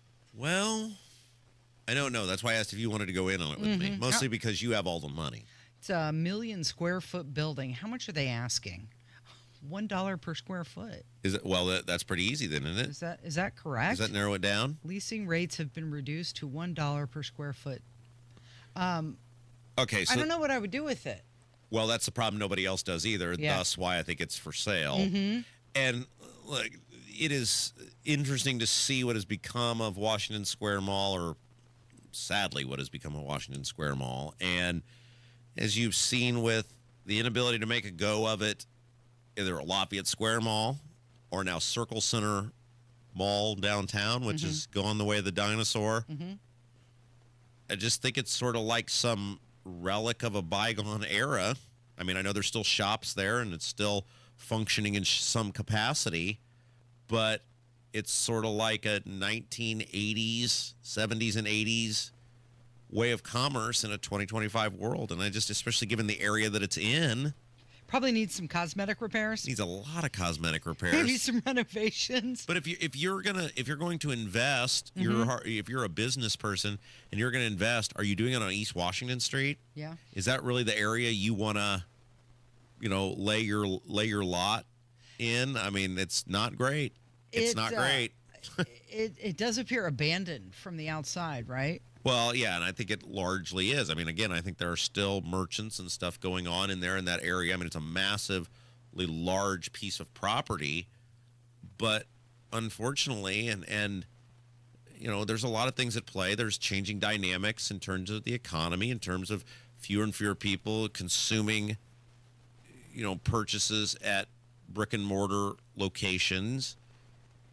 But it's also the condition of the city and the area around there, and the city as a whole, and the way people feel about the city. And I just think, unfortunately, this has largely become another casualty of Joe Hogsett's, just governance. Well, governance. I was trying to think of a meaner word than governance, but what we've seen become of the city of Indianapolis. And maybe if you knew we were running the city perfectly, then maybe it wouldn't even work. But I don't think it'd look like this. I don't think it'd be in this situation.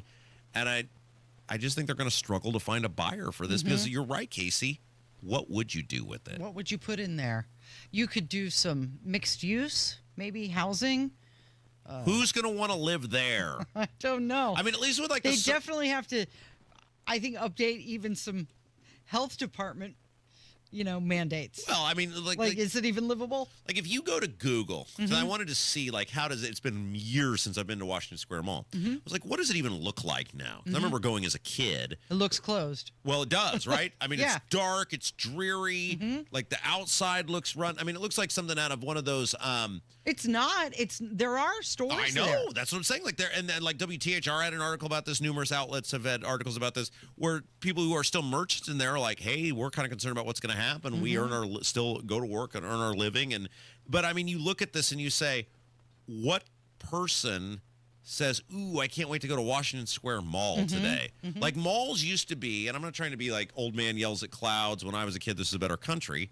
But malls used to be a destination thing. I remember as a kid, hey, we're going to the mall today. I can remember a time where Lafayette Square was passable enough where my mom and I would go to the mall together. I remember that vividly and not thinking a thing, about it as a boy running around there. Obviously, you never let your kid out there now. Especially around Christmas time. You go to the mall and it was decorated and the wreaths and the bells and the ornaments. And now you pick up your phone and order something from Amazon. Right.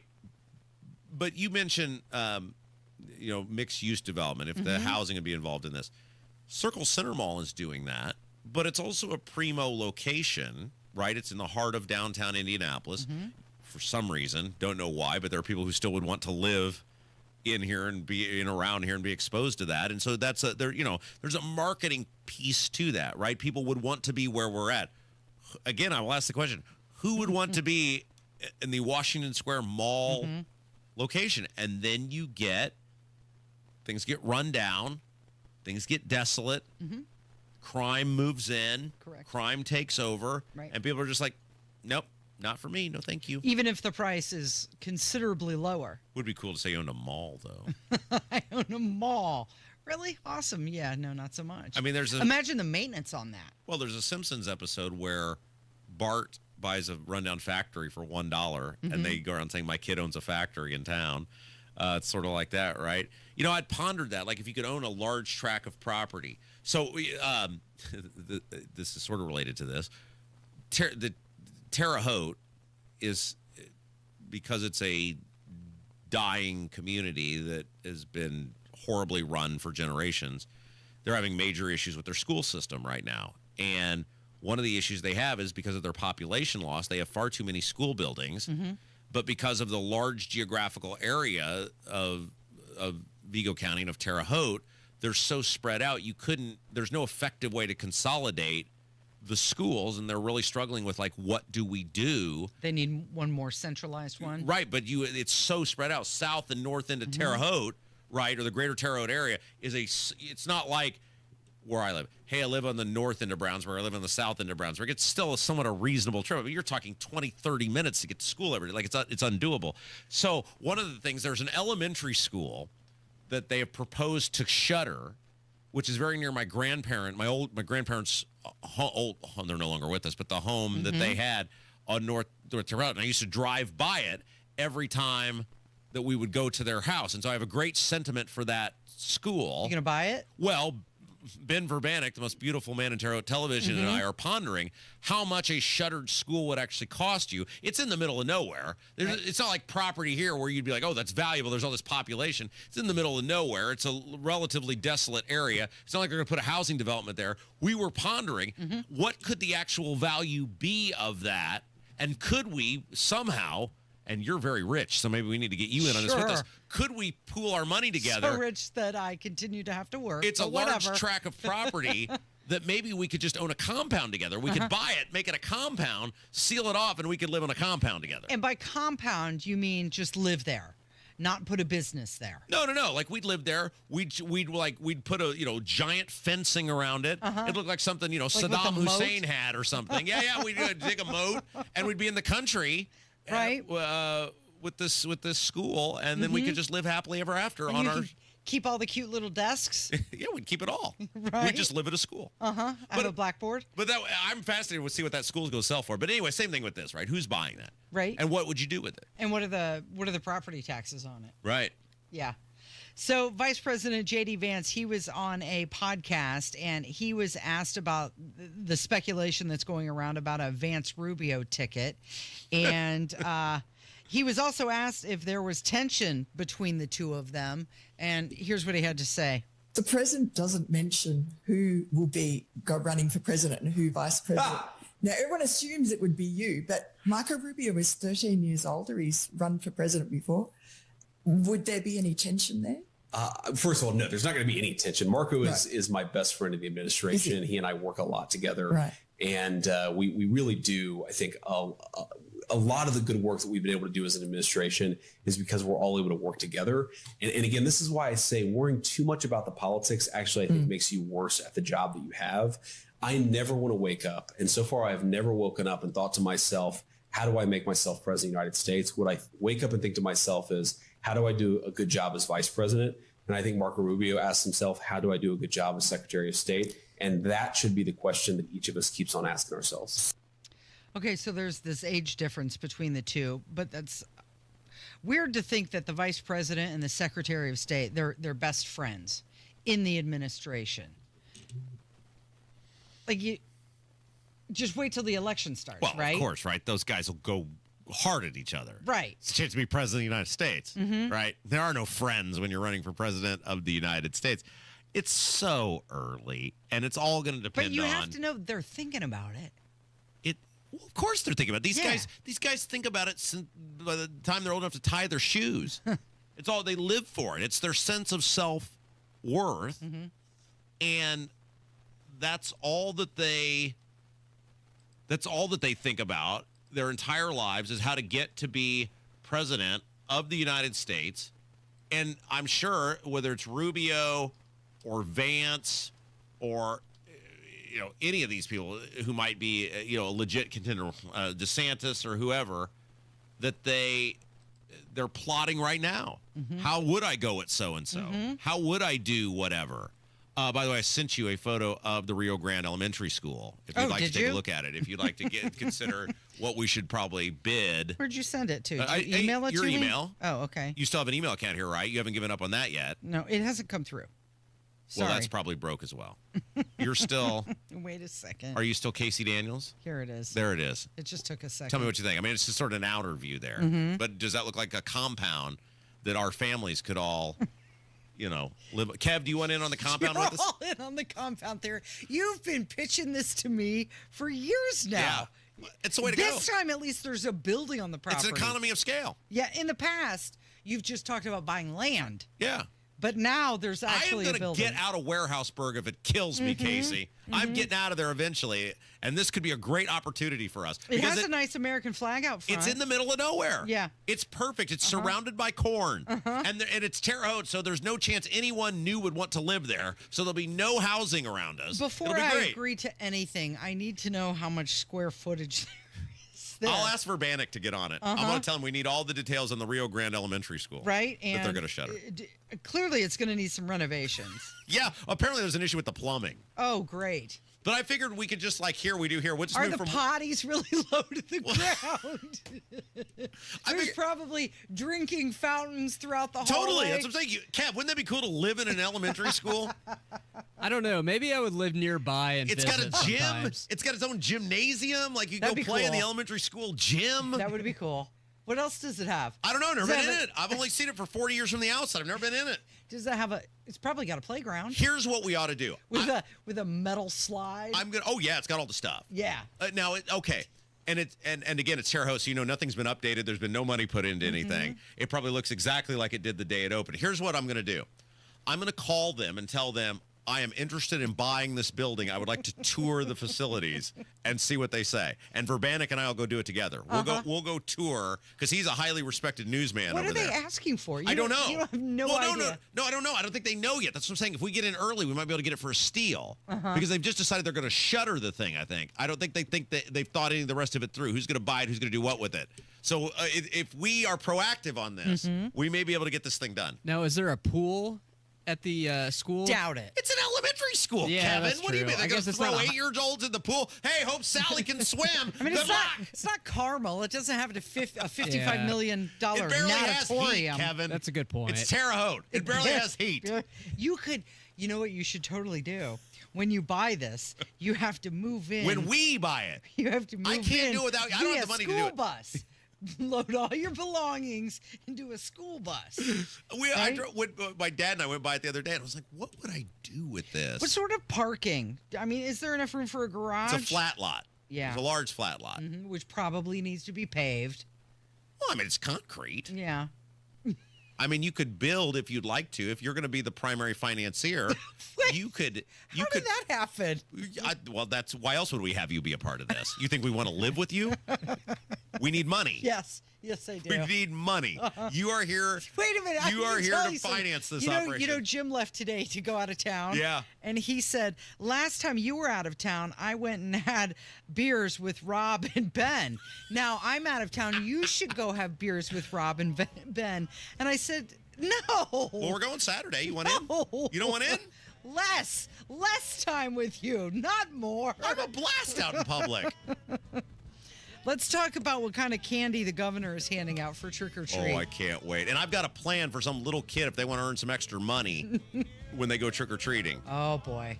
I gotta see. It's very simple for them to do. Very easy. It's Kendall Casey. It's 93 WIBC. Hammer and Nigel Show, Rob Kendall going off the rails. Couldn't imagine what we'll be talking about. Plus, the biggest stories in Indy and around the world. 3 o'clock, 93 WIBC. When it comes to your home, it's important to sell it to someone you can trust. Simple Quarters has helped over 3,000 families sell their homes in Indiana. I'm excited to start the new chapter of my life. I'm going to be moving 2 states away to be with my husband. Ronnie came out to do my walkthrough. It was great. We had a chance to talk about the house. We had a chance to listen to what my goals were, and they helped me to meet them. arrived and I had the offer, I believe, within 2 hours of them coming through and doing the walkthrough. Simple Quarters never tried to change their offer at any point during the process. Once they gave me that offer, it stood. The offer was absolutely fair. They did explain to me how they came to that price, and it was a fair offer. The best part about this process is I didn't have to make any repairs to the house. Simple Quarters has taken it as is, which is a huge stress relief. It just couldn't have worked out better. It really couldn't have. Call Simple Quarters 317-900-HOME. 317-900-HOME. Garage door problems? Call today for service today. Garage Doors of Indianapolis services all makes of garage doors 24 hours a day, 7 days a week. Call today for service today. 875-4577. Call today for service today. Get it fixed right now. Call Garage Doors of Indianapolis at 875-4577 or visit doorstoday.com. In the morning, call 875-4577. Service today? Today. Look, switching point of sale systems is a total nightmare, right? But here's the thing. Shopify POS makes switching easier. A Shopify POS expert, a real human being, helps with setup and data migration. No need to be your own tech support, because with Shopify POS, you get support for free. You'll also get a free card reader and 25% off POS subscription fees. Switching your POS is easier with Shopify. Eligibility requirements apply. To learn more, visit shopify.com/switch now. That's shopify.com/switch now. Hear that? That's Mike. He took ZQL Ultra, so now he's sleeping soundly on a Sunday night. ZQL Ultra helps Mike fall asleep fast, stay asleep longer, and get the deeply restorative sleep he needs so he can wake up refreshed and ready to conquer Monday.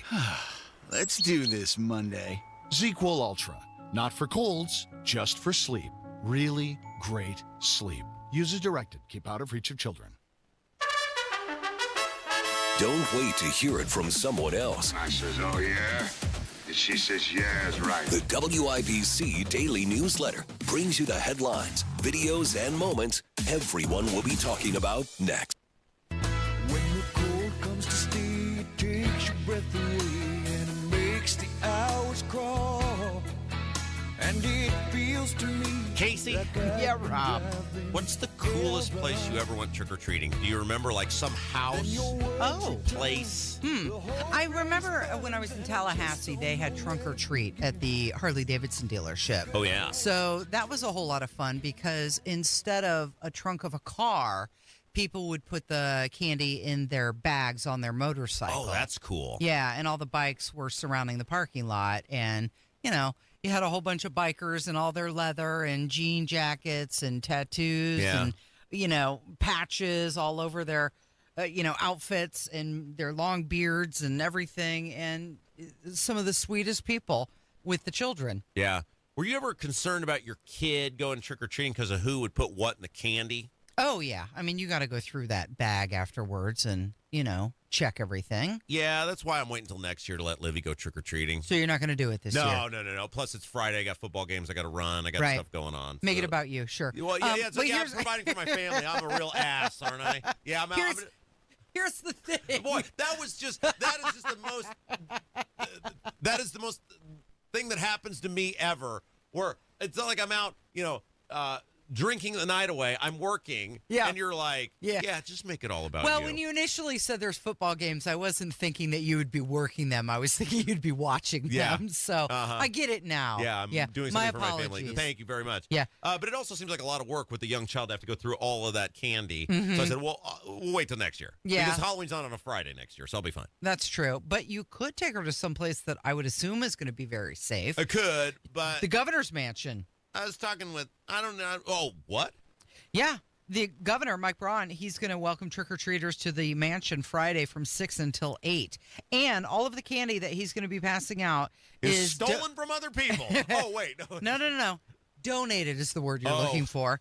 Donated by Indiana-based candy makers. Like, he's going to pass out Albanese candy and also South Bend Chocolate Company candy, Charlie's Candy, DeBrand Fine Chocolates, Zachary's Confections. Man, I wonder if I can... Shim's Confections. Will he be there? Is it him? Well, they say it's going to be his staff. Oh, that's too bad. Braun and his staff will hand out candy. So I'm guessing it'll be Braun for about 5 minutes and then staff for the rest of the time. Because if it was going to be Braun, I think I know some people who have kids that would go to that. Yeah. And I could have them deliver. How funny would that be if a young child delivered a message from Rob Kendall? Do you think that there would be much more trick than treat? Well, I think, you get him at the door, the trick or treat. Oh, what are you supposed to be? Blah, blah, blah. He hands you the candy. And then you just look at him and say, Mr. Governor, I have a message from Rob Kendall. I really doubt you're going to go up to the door. It's probably more like the gate. Oh, really? Well, you can't go to the... I don't know. I haven't done it. That's the Persio. I know, but I'm Trick or assuming treat. there going to be out there by What the fun is that? sidewalk. What do you... Because they're not going to let just people mill about the property. Little it's kids- a highly secure location. pressing their faces into the wrought iron gate. Yes. He'll be standing there with some asset protection, and they'll have loads of candy, and people will just walk by on the sidewalk. I'm guessing. So what do we think Braun's costume will be this year? I've got a couple thoughts of what it could be. Will he be the Grinch? Oh. Will he be the devil? Oh. Will he be... Well, I probably can't say that one. Yeah. We've got a staff thing today where people are encouraged to wear a costume. Oh, you're not going to that, are you? I go as my usual costume.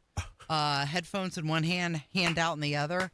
I go as a broken radio host. Are you going to that? We're on the air while it's happening, so... Not the whole time, though. No, not the whole time. Then I've got other things to take care of. I've never been to an office function outside of this office. I feel like... I mean, like a party or something. It's fine for those that want to participate. Go ahead, knock yourself out, have some fun. Is there booze there? Get into the spirit. Well, that could change things. But there's a part of me that's like, I'm a 55-year-old woman. Is that how old you are? Am I You're really? not actually 63. I'm not. Am I really dressing up for a work event? Like, if it's my own party, and as you mentioned, there's booze, or it's going to be my friends, that's a different story. But at work, yeah, I don't even like seeing you people at work. Why would I see you in my social time? It's mandatory fun.